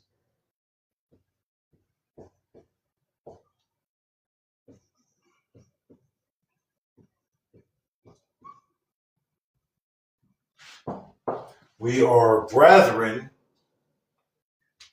right? But we are not the same citizenship wise. A Moroccan American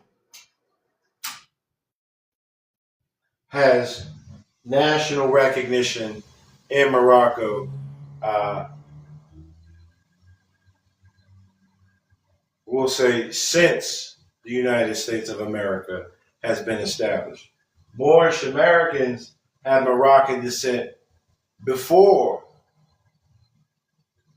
the United States was created.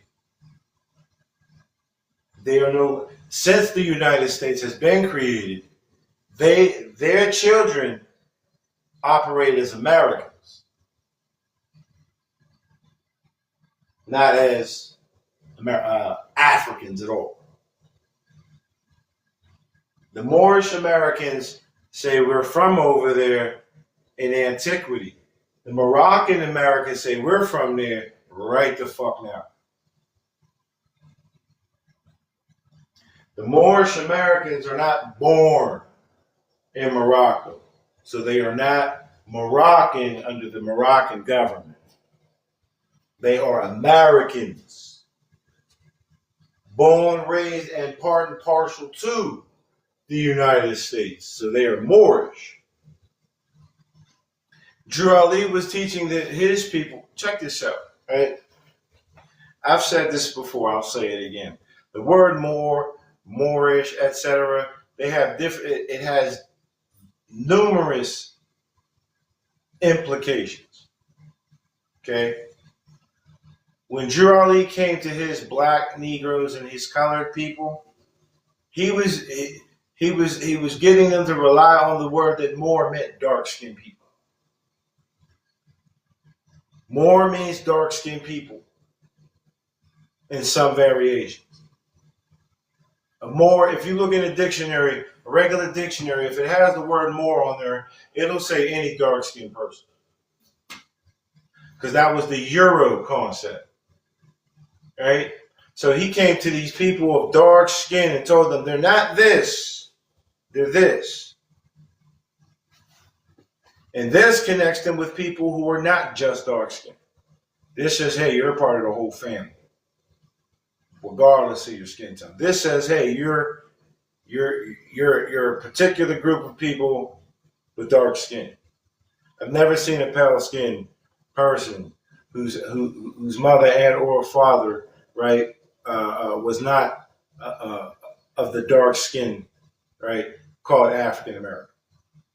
I've never seen anybody else called Negroes, blacks, and colors, and they were pale skins. Never seen it. All right, never seen it.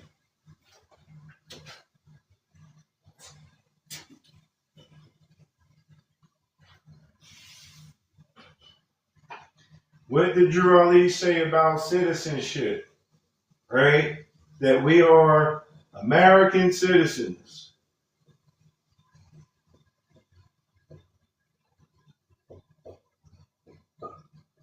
Drew Ali said, "Come, all ye good people, and learn the truth about your nationality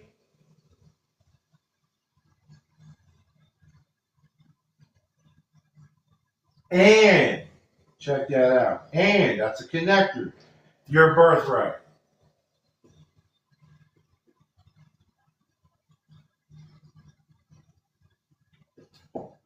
All right, American.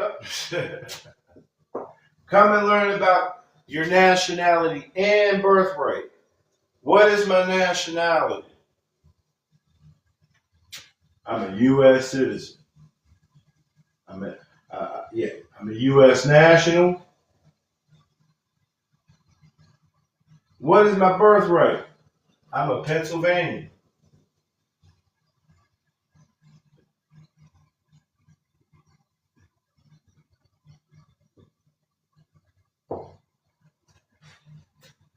I'm a U.S. national, and as a Pennsylvanian, one of we the people of the state recognize, I am also a citizen. I'm a national citizen, or as the passport says, the Secretary of State says something to the effect of, to all whom these present, whatever the case may be, um, it is seeking all peoples that come in contact with the bearer of this card, right, to give. Uh, damn man, I should have just had it on. But it says something to the effect of citizen.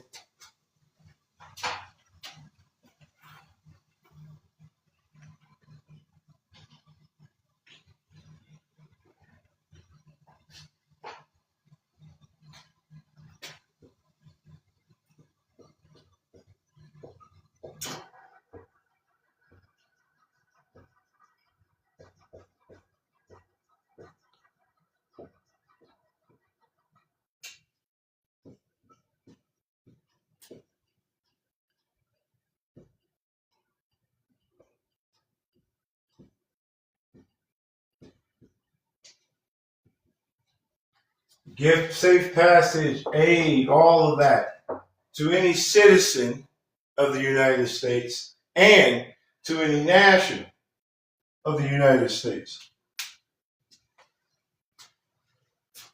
Now, every U.S. citizen is already a U.S. national. So you are a national citizen just by your birth, just by being born here. You're already a citizen and national. But the Secretary of State also says, please allow safe passage to the U.S. national who may not be a citizen. That's what the slash is for. When you see a slash, it means and or. So that's saying give safe passage to people from Pennsylvania and from Samoa. Right? Give people from California and damn, what's the one I just had on my head? Hawaii. If you're a Hawaiian You are a U.S. national, but not a U.S. citizen. The Secretary of State said, hey, I got you. U.S. nationals, all U.S. nationals can have passports. All U.S. citizens are required, if you know better, to have passports. What am I looking for? Shit. I should have just stopped thinking and just let it draw me to it. There we go. Passport holders. A list of United States citizens. Number 2, Drew Ali. Number 3, Charles K. Bay. The K does stand for Kirkman. Charles Kirkman Bay. Citizens of the United States. Let me add this. Notice there's different names of different all kinds of peoples on here, right? So all of these are United States citizens, but only 2 of them have the Moorish titles. What's that mean? That means that Moorish Americans are not the only Americans. There's a list of United States citizens, Americans, passport holders, and all of them, all but 2 of them, do not observe the Moorish Science Temple of America. Yet somehow, universally, these names and principles through national citizenship are asserted and recognized. They're American citizens. All right. Now I'm gonna read what I was going to read to close out.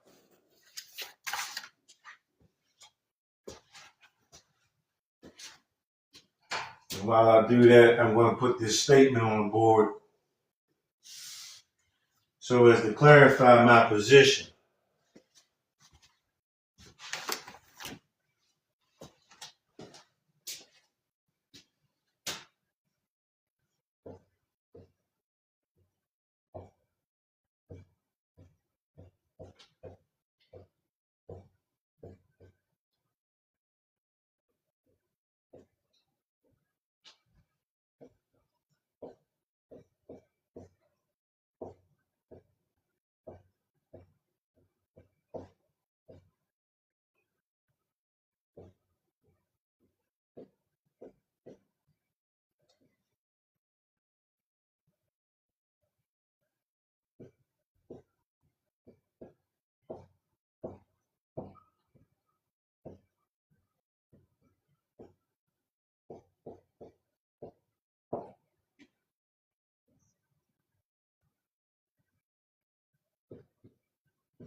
I am a Moorish American, but I'm not a member of any Moorish organization. I do not speak to Moorish Americans. I speak about them. Meaning, I'm speaking as a Moorish American, and my audience are all other people who do not identify as Moorish American. And I'm telling you, the person who may not be a Moorish American, about what it's supposed to be or how things are supposed to be according to Moorish science as given by a Moorish American. Okay? And in that same manner,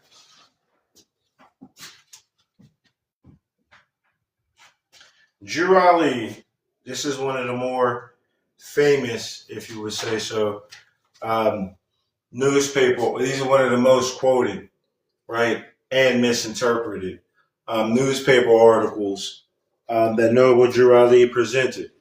And in this newspaper article, Drew Ali is a Moorish American.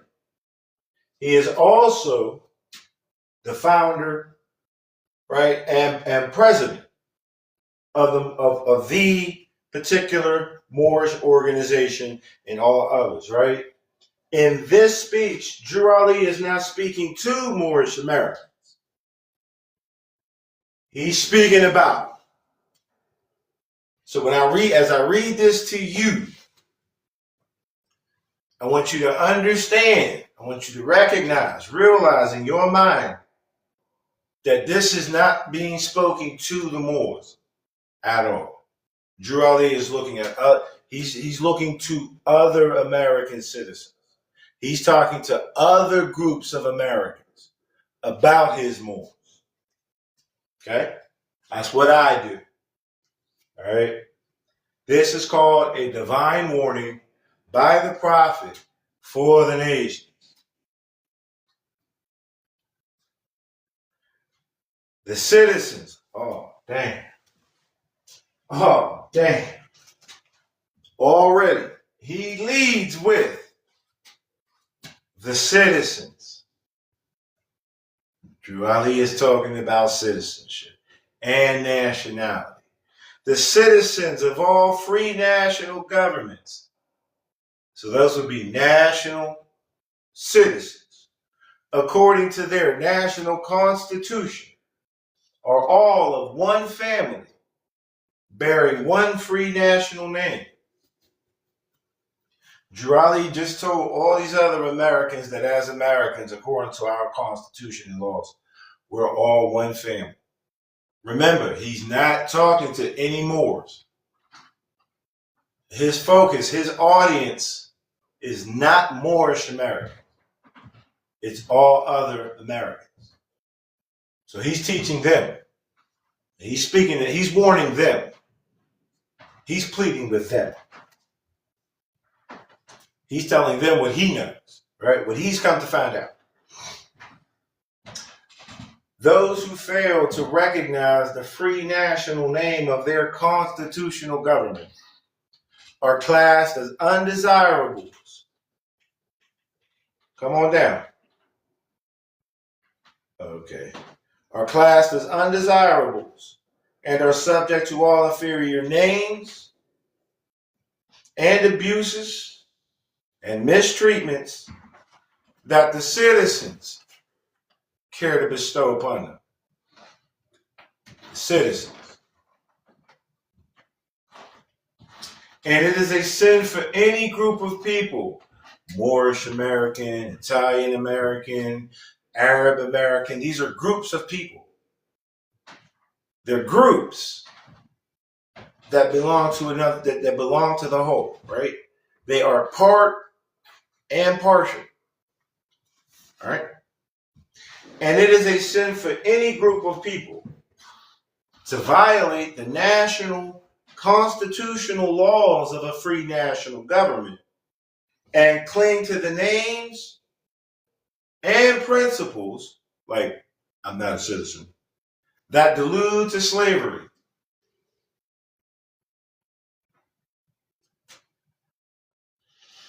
I, the president, was prepared by the great God Allah to warn my people, my group of people, to repent from their sinful ways and go back to that state of mind, to their forefathers' divine and national principles, that they, meaning my people, will learn to be that they will be law abiders and receive their divine right as citizens. So Drew Ali is saying that his people are supposed to be citizens. They're supposed to be law-abiding citizens. He's not talking to his Moors. He's outlining shit about his Moors to other Americans. He's bringing this shit to their attention. Like, yo, I need your help.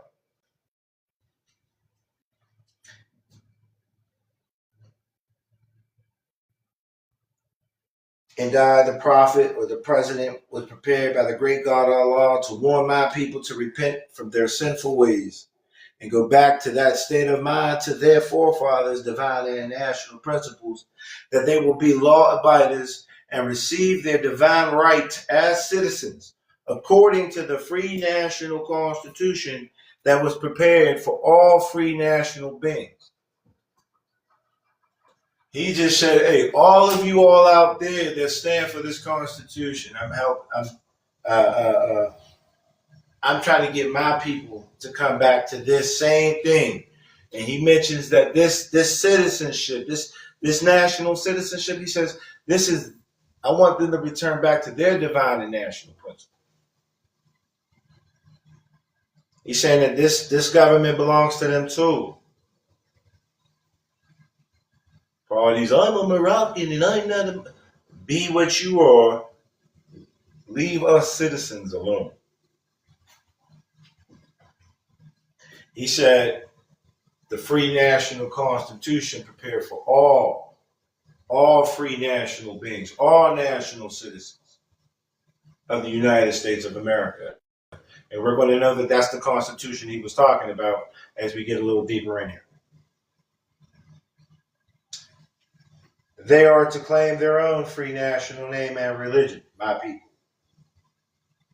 There is but one issue for them, my people, to be recognized by this government, by this government. He's not talking about the Moorish Temple of America. He's not talking about the Kingdom of Morocco. He's not talking about some other government independent from the U.S. government. He's talking to American citizens and saying, in this government, like it's mine and yours, this government. Let me read that again. They, my people, are to claim their own free national name and religion. There is but one issue for them, my people, to be recognized by this government and of the earth.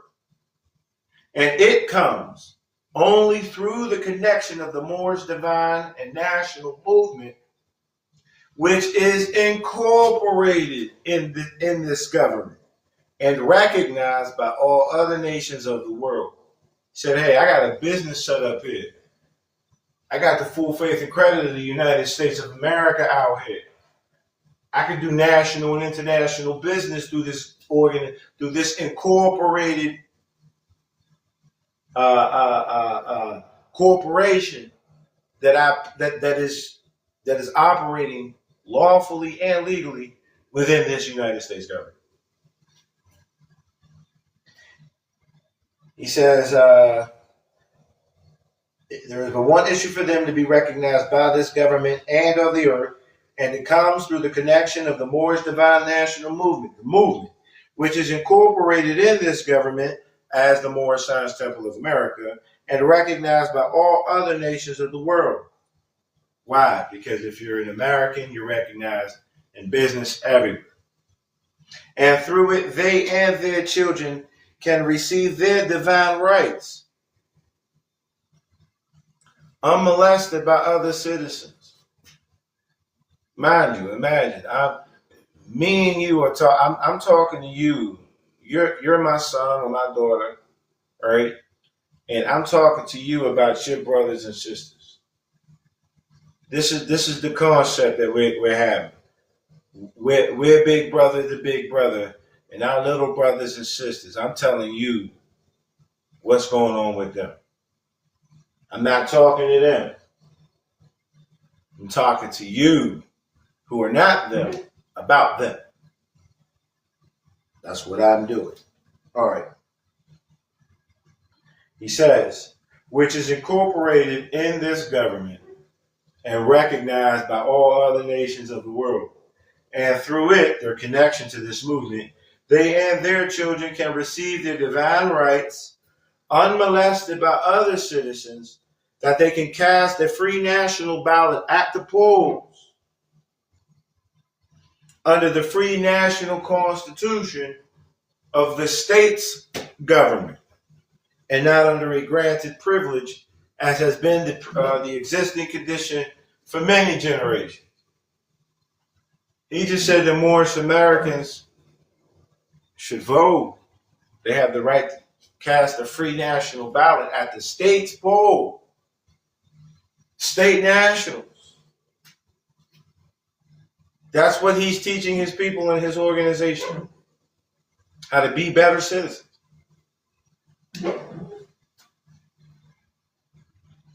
You who doubt whether I, the prophet, and my principles are right for the redemption of my people. Because he's not talking to his group of people. He's talking to all the other American groups about his group of people.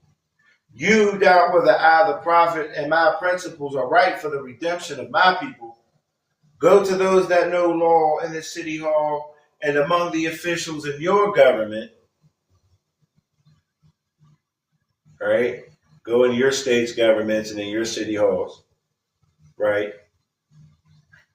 And ask them under an intelligent tone, and they will be glad to render you a favorable reply, for they are glad to see me bring you out of darkness into light. This is not a statement being made to Moorish Americans. You got Moors out here, they like to use that statement there, right? Most, if not all, Moorish Americans who read from this recognize that Drew Ali is not talking to the Moors at all. I don't, by their actions, I don't feel like they comprehend that Noble Drew Ali is telling someone else. Like he's literally not taught. He's not telling the Moorish Americans to go in their city halls and in their governments. That's what he established the Moorish Science Temple of America for, to be that for them until they can get on this level.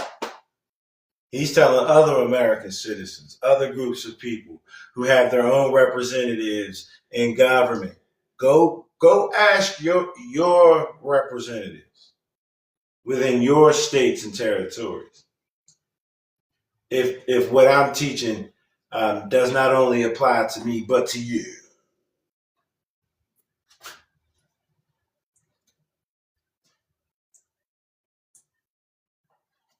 Money doesn't make the man. It is free national standards and power and principles, that makes a man and the nation.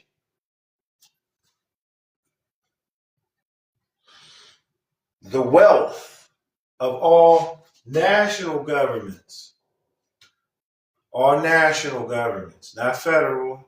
He's saying national, right?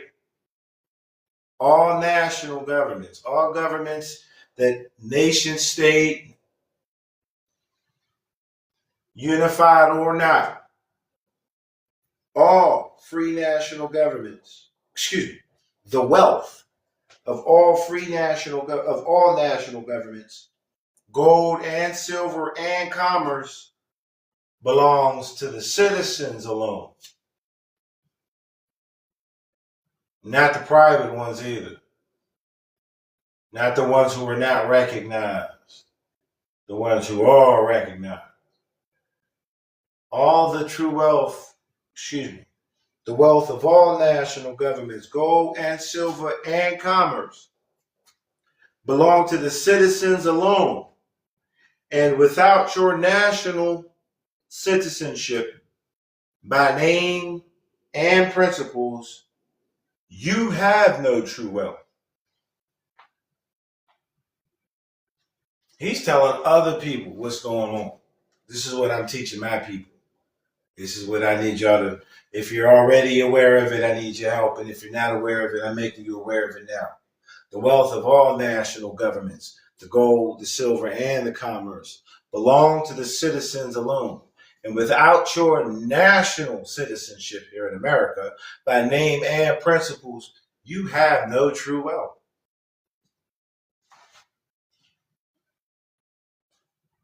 And I'm hereby calling on all true citizens that stand for a free national government and the enforcement of the Constitution. So let me read that right.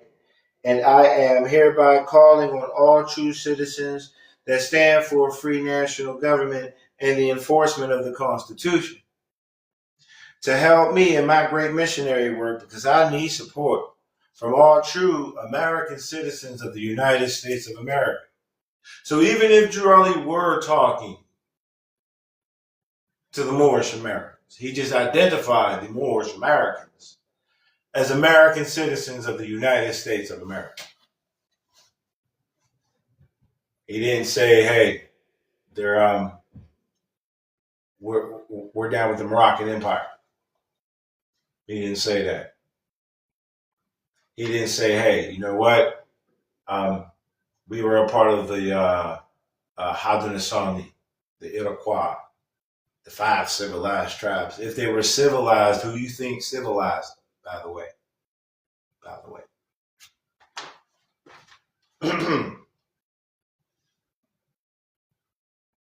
Help me to save my people. Because again, he's not even talking to his people. Because all these Moors act like Drew Ali was, they never identify the fact that Drew Ali was talking to everybody. You'll hear them say, yeah, he's a universal prophet, but they act like Drew Ali just belongs to them as Moors, right? And they don't even identify where and when Noble Drew Ali is speaking to other people. People can't read. They don't comprehend. Here we go. Help me to save my people who have fallen from the constitutional laws of the government. He called it the government. The government. Like it's one. And that government means you as American citizens, whether you're Italian or Arab or Moroccan. That's your government and mine, the government, right? Help me to save my people who have fallen from the constitutional laws of the government. I'm depending on your support to get them back to the constitutional fold again.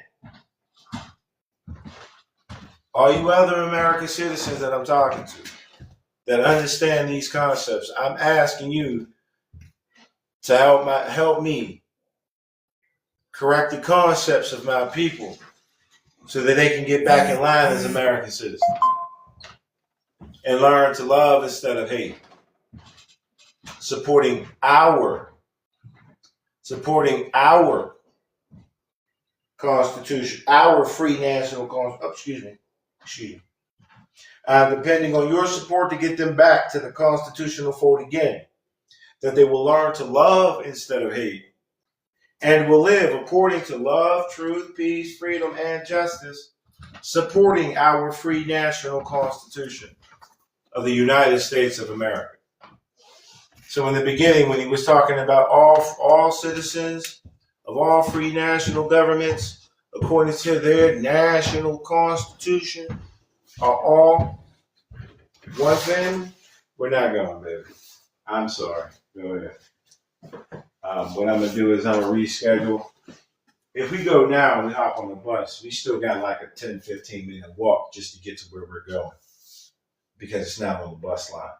Okay. So I'm going to reschedule it. And when I reschedule it, I'm going to call, we have access to transport. Someone will come and get you, get us to take you to your whatever you may have out there in the world. So I'm going to call them and then we'll make sure that they get us there, okay? Go ahead, rest your head, my love. Already up. Already up. Islam.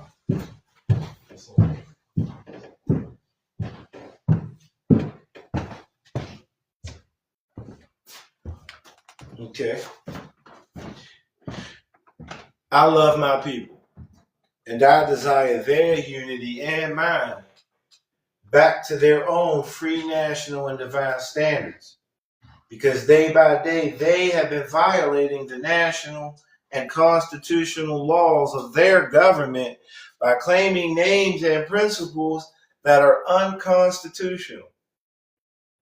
So again, Drew Ali is saying that the Moorish Americans are Americans. They are citizens. And they're out here running around accepting being black, colored, and Negro, which is an unconstitutional, it's non-governmental, completely administrative, non-executive. completely administrative, right? And again, we learned that from the SF 181 form. Black, African American, the only one of the race that get designations, right, pertaining to the United States that does not belong to original peoples. Help me to save my people. I love my people and I desire their unity and mind back to their own free national and divine standard, white. Because day by day they have been violating the national and constitutional laws of their government by claiming names and principles that are unconstitutional, black. If Italians, so I'm talking to the Italians, Greeks, so I'm talking to you if you're Grecian, the English, if you are from England, I am talking to you. You're Chinese, Nihonma, Japanese, konnichiwa, talking to you. Turks and Arabians, salam alaikum. If these Middle Easterners, Europeans, and Asians are forced to proclaim their free national name and religion before the constitutional government of the United States of America, then it is no more than right that that law be enforced upon all other American citizens alike. Whose idea was what? I may be so low, historically speaking, to bring order to chaos. Okay, I don't even know where you were when you started that family, but appreciate it. I'll get to you in a minute. Where we at here? If Italians, Greeks, that's what I was saying. He mentioned white nations and said that if all of these white nations, mind you, people from Italy are not over here talking about, I'm an Italian, I'm not an American. But their national descent in Italy, mind you, the Italians and the Moors, there's history there. There is history there, right? If the Italians, Greeks, English, Chinese, Japanese, Turks, and Arabians, if all of these other white race classifications are forced to proclaim their free national name and religion before the constitutional government of the United States of America, then it is no more than right that that law be enforced upon all other American citizens alike. Did he not mention European? Oh, let me keep my finger out of there. Did he not mention European groups, Middle Eastern groups, and said that if these European and if these Asian groups have to do this, then that law must be enforced upon every other American citizen alike. Did you see who was down at the bottom? Listed as white, North Africans, right? White, a person having origins. Where we at? I want to do it that way. A person having origins in Italy. Where's it at? Where's my shit at? Hold on. Yeah. All right. Let's look at this again, right? Look at the white, right? He says, that's why. He says, if the Greeks, Italians, English, right? That's European. Then he mentioned the Chinese, Japanese, Turks, and Arabians. That's Middle East. That's all Asia, right? That's Eurasia, right? If they are forced to proclaim their free national name and religion before the constitutional government of the United States of America, it is no more than right that the law should be enforced upon all American citizens alike. Doesn't Noble Drew Ali say that we're North Africans? Excuse me. Drew Ali says the Moorish Americans are North African descendants. He told the Moors that they are not black. Black has an African undertone. White also has an African undertone.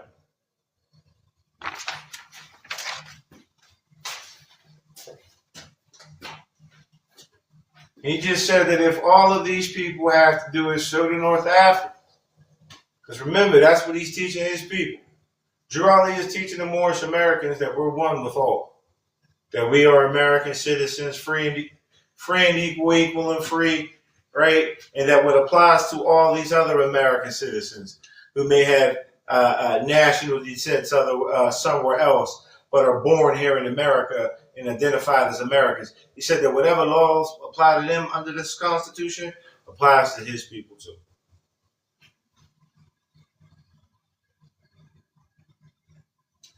He says, in all other governments, when a man is born and raised there,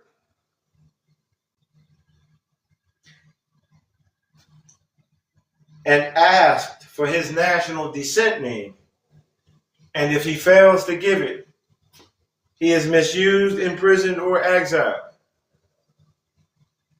In all other governments, if you're in the Moroccan government and you do not identify as a Moroccan and there's no other national descent there's no other nation that'll lay claim to you, oh yeah, come here, come row this shit, nigga.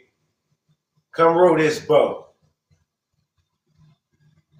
You'll never be one of all hands on deck. Come rock this boat. If you're born and raised in America and they ask you, what fucking state are you from? And you don't know how to respond, oh, you're a 14th Amendment citizen. Period. In commerce, you're gonna get ran the fuck over, whether you're black or not. If you're not if you're not a national citizen and you're asked, like on your any application, if they ask where were you born and raised and you don't know what to say, if no one can identify, you're a fucking stowaway on the commercial national citizenship. You're a stowaway on the citizenship. Yeah. Right? Any group, okay, any group, this he's saying, this applies to any group of people that fail, any group of people, mind you, any group of people that fail to answer up to the constitutional standards of law by name and prison will be misused, imprisoned, or exiled. Because to be a citizen of any government, you must claim your national descent name. So again, if you out here talk about you a Moroccan and you're not a fucking Moroccan, and you're saying you're not an American citizen, but you got a birth certificate saying that you're from a particular fucking state in this nation, they're going to treat you like a fucking sovereign citizen. They're going to overlook any rights that you may have had because you're not acting in equity. You're not properly performing. You're not a fucking citizen. You're under the 14th Amendment. You're regulated. You have no fucking say so. Drew Ali, and so he's telling you that slavery is fucking legal. Where do we know slavery is legal at? Prison. You are a criminal if you are not identifying yourself as you. If you are unidentifiable, if you are a fucking UFO, you're basically a radical. You're an adjutant. You're a combatant. You're a belligerent. Again, you're a stowaway. You're an enemy. There you go. You're an enemy. You're an enemy of the state. Because you out here saying you ain't. Look, this real quick. This is how stupid niggas sound. This is how stupid people sound. I'm going to show you. I ain't just going to tell you. I'm going to show y'all real quick. I want y'all to take a moment to consider, right?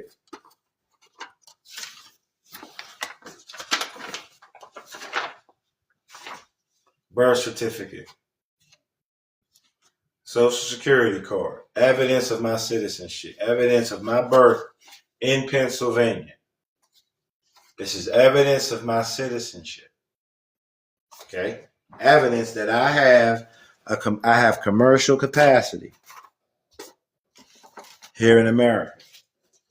Now, if I go out here talking about no, I'm a non-citizen national, and I have a birth certificate,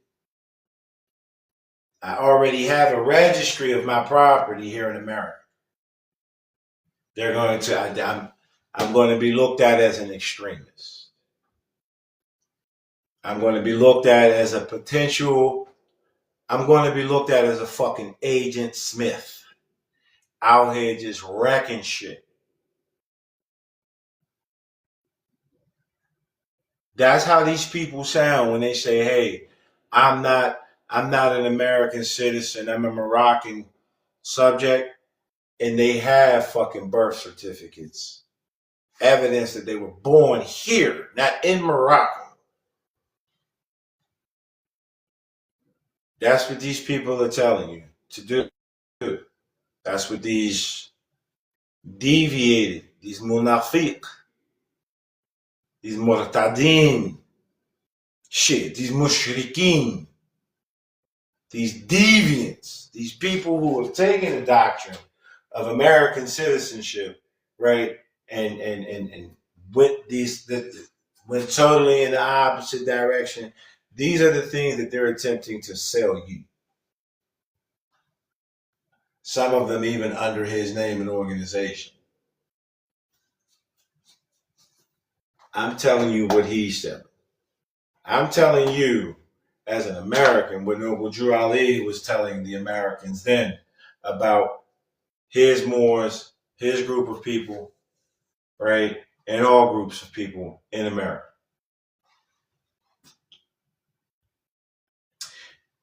Because to be a citizen of any government, you must claim your national descent name, because they place their trust upon issue and names formed by their forefathers. Because they place their trust. This is trust law. Right? Everybody talk about names and assume names, right? Because they place their trust upon issue and names formed by their forefathers. My forefathers, right? They were in the United States of America was named by my forefathers. The white race. The Europeans, the Middle Easterners, and the North Africans. The white race.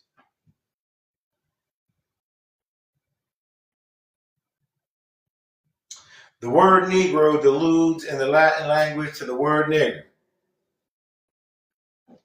The same as the word color deludes to anything that is painted, varnished, or covered over. Like this is covered over, right? This is colored. Until I clear the board off and I restore it to its pure form, right? It is not what it is. It's presenting to be black and white, but we know that my board is white. This is the concept. This is varnish, painted, right? Something that's covered over, right? It's a disguise or a deceptive appearance as distinguished from that which is real. Okay? This is really a marker board, not a marker, right? Just try to keep it plain to you. And every nation must bear a national descent name of their forefathers.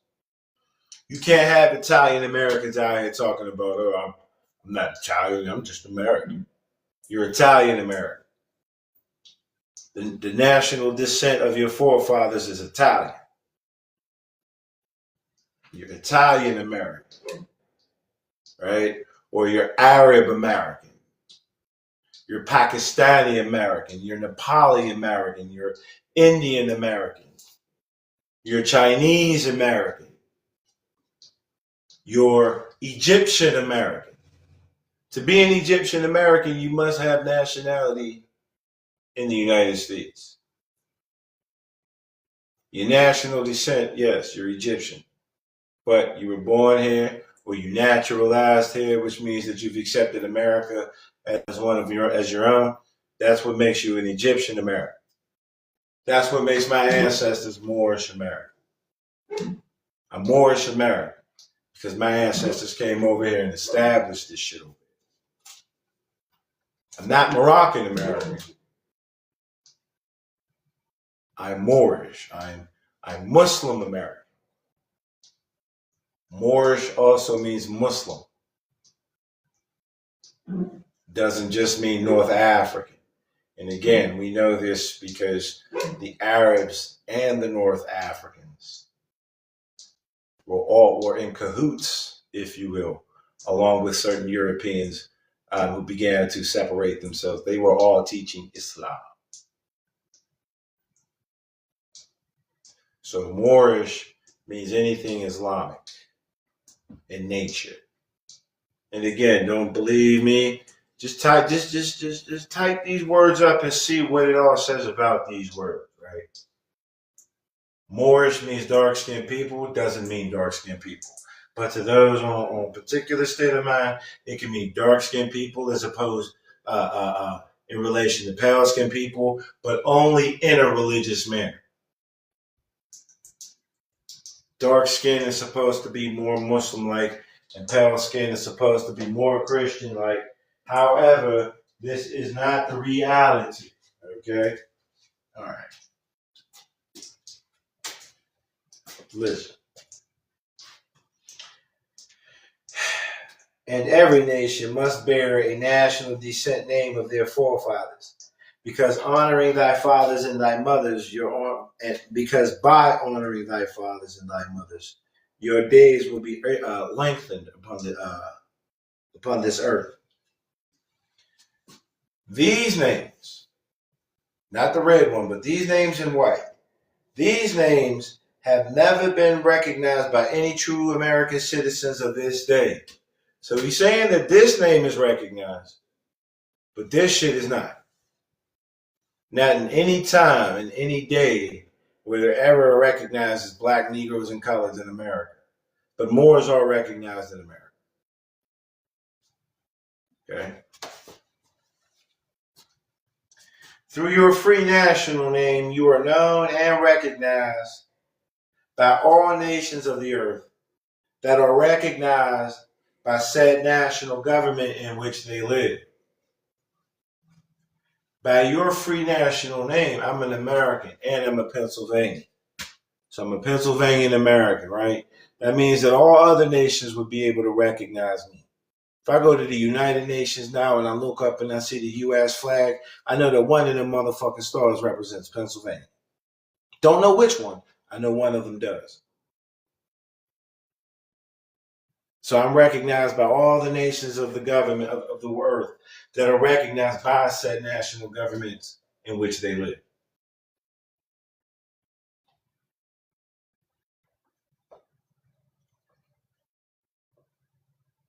The 14th and 15th Amendments brought the North and South in unity, placing the Southerners, who were at that time without power, with the constitutional body of power. And at that time, in 1865, right? So, at that time, 1865, the free national constitutional law that was enforced since 1774. Remember, I just read that the Moorish Americans lost their nationality in America in 1774. So he's even telling these people something about it. He says, and at that time, 1865, that's when the Moors were released from economic slavery. It was right after 1865, right? A little longer, but when when all these Moors started coming up north, right? And we had those early 1920s booming industry, right? And in 1865, the free national constitutional law that was in force since 1774 declared all men equal and free. And if all men are declared by the free national constitution to be free and equal, since that constitution has never been changed, there is no need for the application of the 14th and 15th Amendments for the salvation of our people and citizens. Of our people, my group, and other citizens. We don't need anything with the 14th and 15th Amendment to recognize us as citizens. Right? State nationals, national citizens. Right?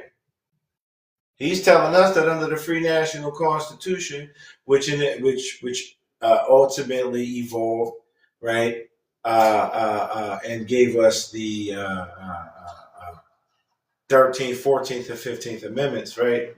He letting you know that the Article 4, Section 4, right, that was already in place, that only allowed for a Republican form of government, which is a government of we the people. And he's saying that the Moorish Americans, along with these other Americans, were already declared free and equal. So all of that 14th and 15th, subnational, right, commercial servitude status, child minority status, incompetent status, non-citizenship status, right, that shit does not apply to our people, the Moors in America, and even the African Moors who come over here and recognize themselves, or any other American. He says it.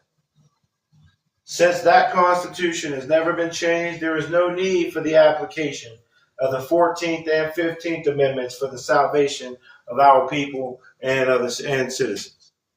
What's the 15th Amendment? The 15th Amendment deals with voting. In the beginning of this whole thing, the very first thing he told us was that we were able to vote, and not under the granted privilege that had been, how did he say it? And through it, they and their children can receive the divine rights unmolested by other citizens, that they can cast a free national ballot at the polls under the free national constitution of the state's government, and not under a granted privilege as has been the existing condition for many generations. That's the 15th Amendment, because 14th Amendment citizens are not state citizens.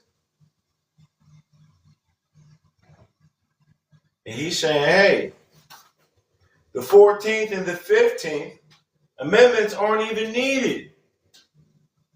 The granted privilege is not necessary. Why? We're already state citizens, all of us. All the Americans who were definitely born in and raised here. If you were born and raised here, you're an American citizen. You have the right to vote, the right to hold office. Not under the 14th Amendment at all. So there is but one supreme issue for my people to use to redeem that which was lost. What did they lose? They lost their nationality and their citizenship. They lost their divine right, they lost their national and birthrights. They lost their nationality and their citizenship. They lost their estates. They lost their right of claim because they were out here not acting accordingly.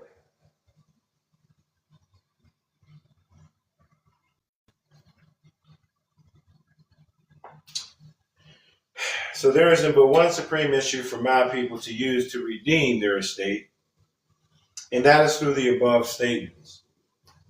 Then the lion and the lamb can lie down together in yonder hill.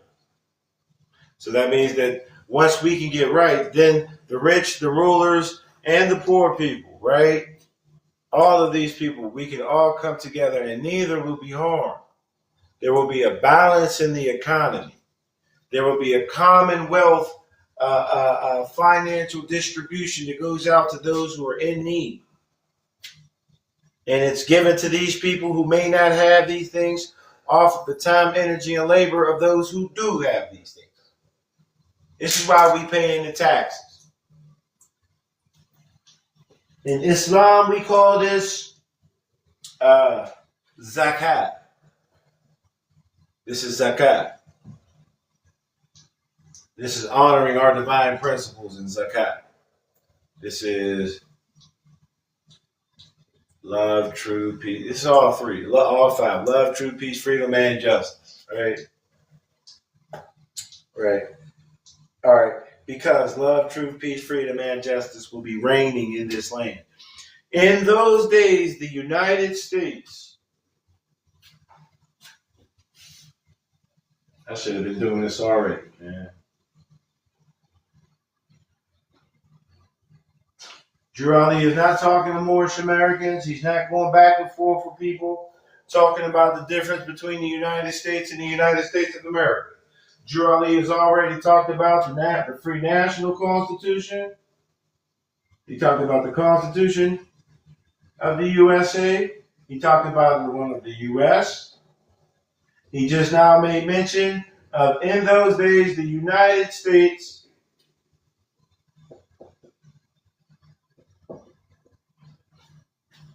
will be one of the greatest civilized and prosperous governments of the world. So he just said the United States government. And this is after 1786. This is after 1865, after supposedly the government was shut down and then a new corporation came up that supposedly overthrew. He's saying in these days, in those days, even in spite of all of that, right? He's speaking about the United States. In those days, the United States will be one of the greatest civilized and prosperous governments of the world. But if the above principles are not carried out by the citizens and my people in this government, not in the Moorish Science Temple of America per se, in this government, the worst is yet to come, because the great God of the universe is not pleased with the works that are being performed in North America. He just called it North America.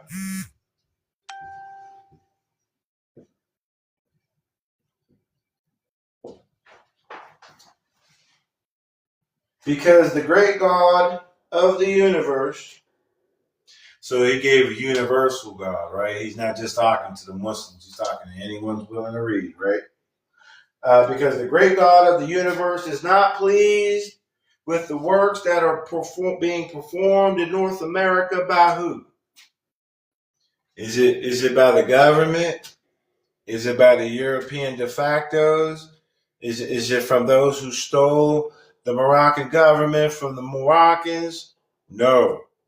It says, because the great God of the universe is not pleased with the works that are being performed in North America by my people. Remember, he's not talking to the Moorish Americans. He's talking about the Moorish Americans. So the great God of the universe is not pleased with the works that are being performed in North America by Moorish Americans, and this great sin must be removed from the land to save it from enormous earthquakes, diseases, etc. And I, the prophet, do hear and believe that this administration of the government, being more wisely prepared by more genius citizens that believe in their free national constitution and laws, and through the help of such classes of citizens, I, the prophet, truly believe that the Moorish Americans will find the true and divine way of their forefathers and learn to stop serving carnal customs and merely ideas of men that have never done them any good, but have always harmed them. So I, the prophet, am hereby calling aloud with a divine plea to all true American citizens to help me to remove this great sin which has been committed and is being practiced by the Moorish Americans in the United States of America.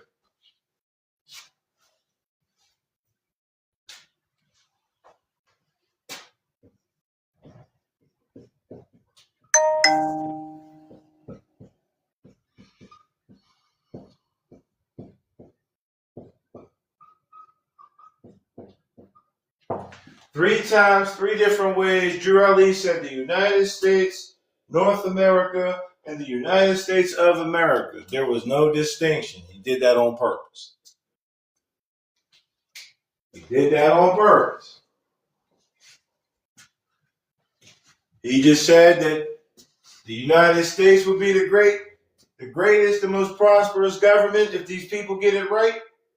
He said that the great God of the universe is not happy with what the Moorish Americans are practicing in North America.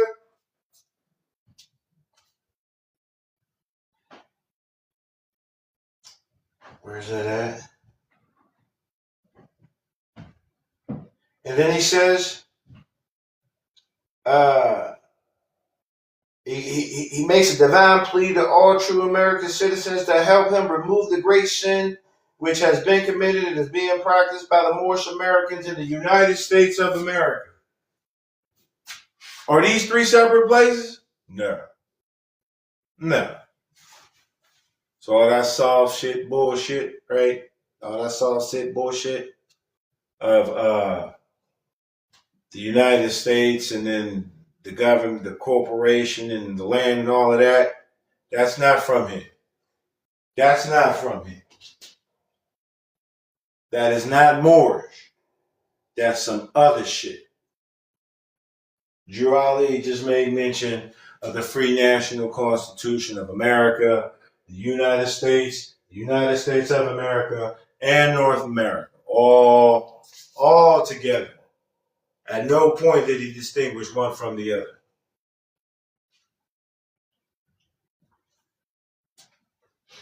So I, the prophet, am hereby calling aloud with a divine plea to all true American citizens to help me remove this great sin which has been committed and is being practiced by Moorish Americans in the United States of America, because they know it is not true, and because they know it is not the true and divine way.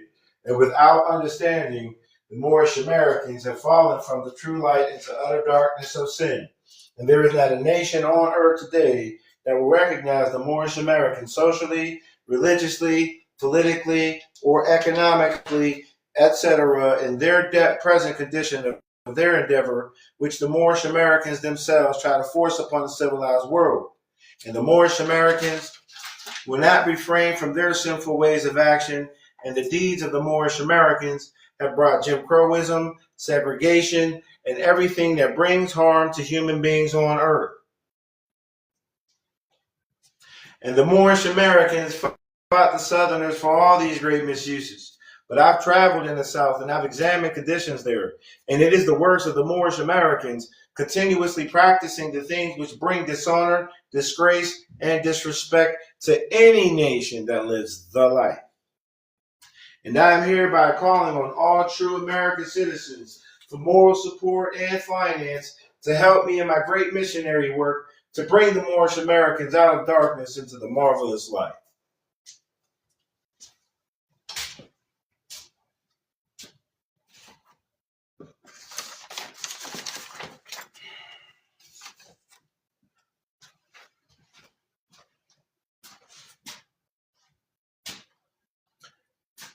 Sergeant, would you bring me down my bag of tobacco, please, and thank you.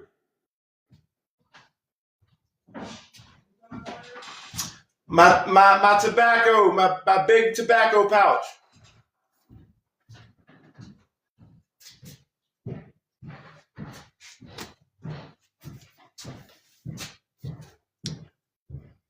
Peaceful greetings to you, Aunt Rezzy.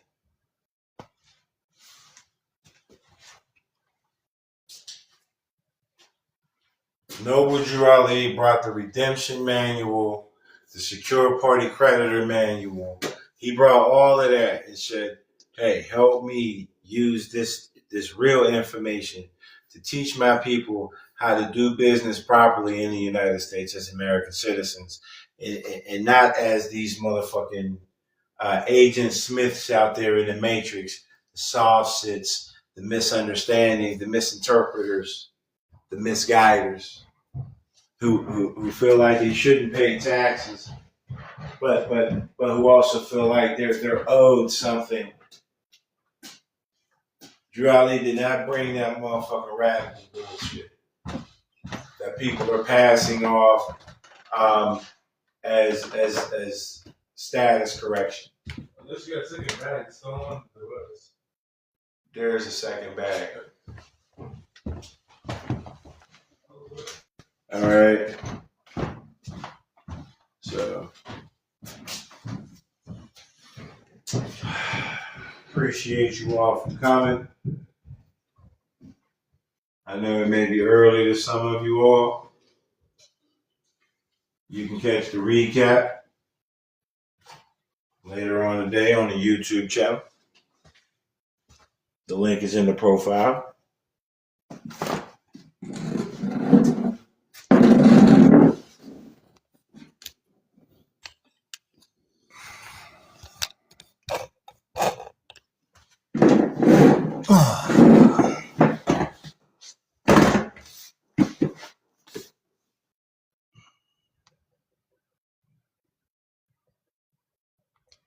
If you would like to come up, beloved, and speak, you're more than welcome to do so.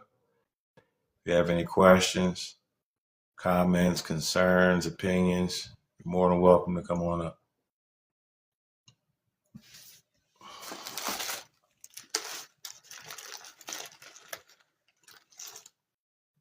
No? Who else is up there?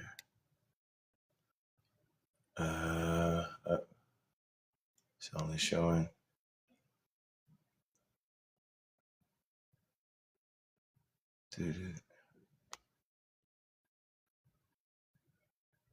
Okay. Well, I guess you do not desire to come up. Again, anyone who may desire to come up, you're more than welcome to do so. Who is that? It's only giving me one individual. Okay, Brother King, how you doing, family? You don't have to, huh? Shit.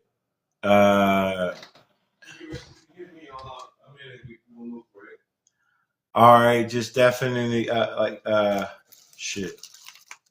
Look in my drawer. Did you maybe look in my little small drawer or move the covers around and stuff on my bed, please and thank you.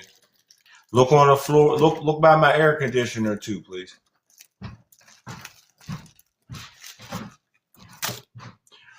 All right. Well, as always, I'm your brother, man. Come to show you the way. Appreciate you all for coming. Appreciate you all for listening in.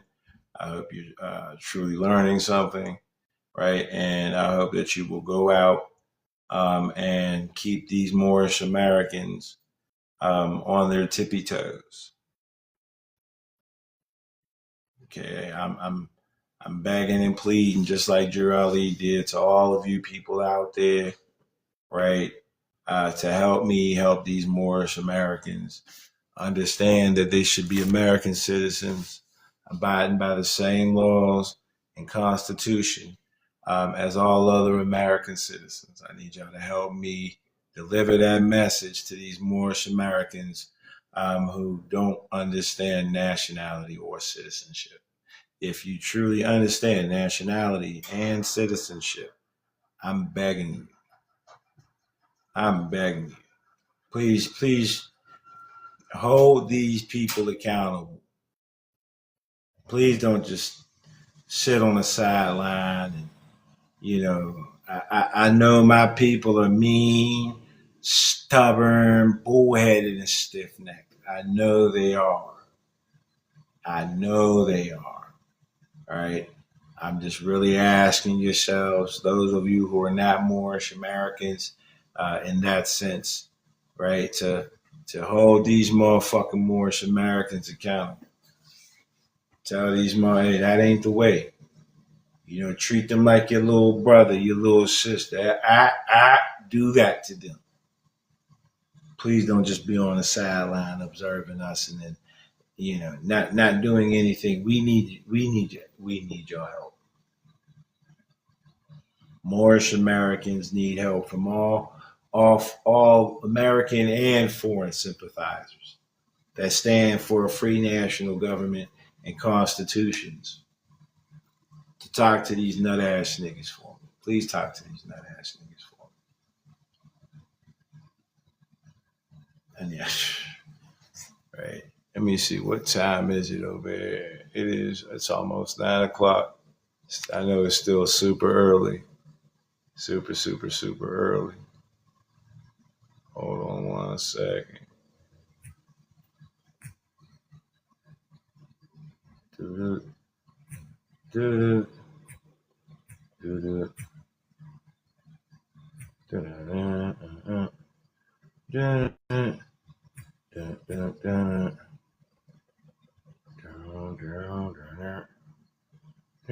all right.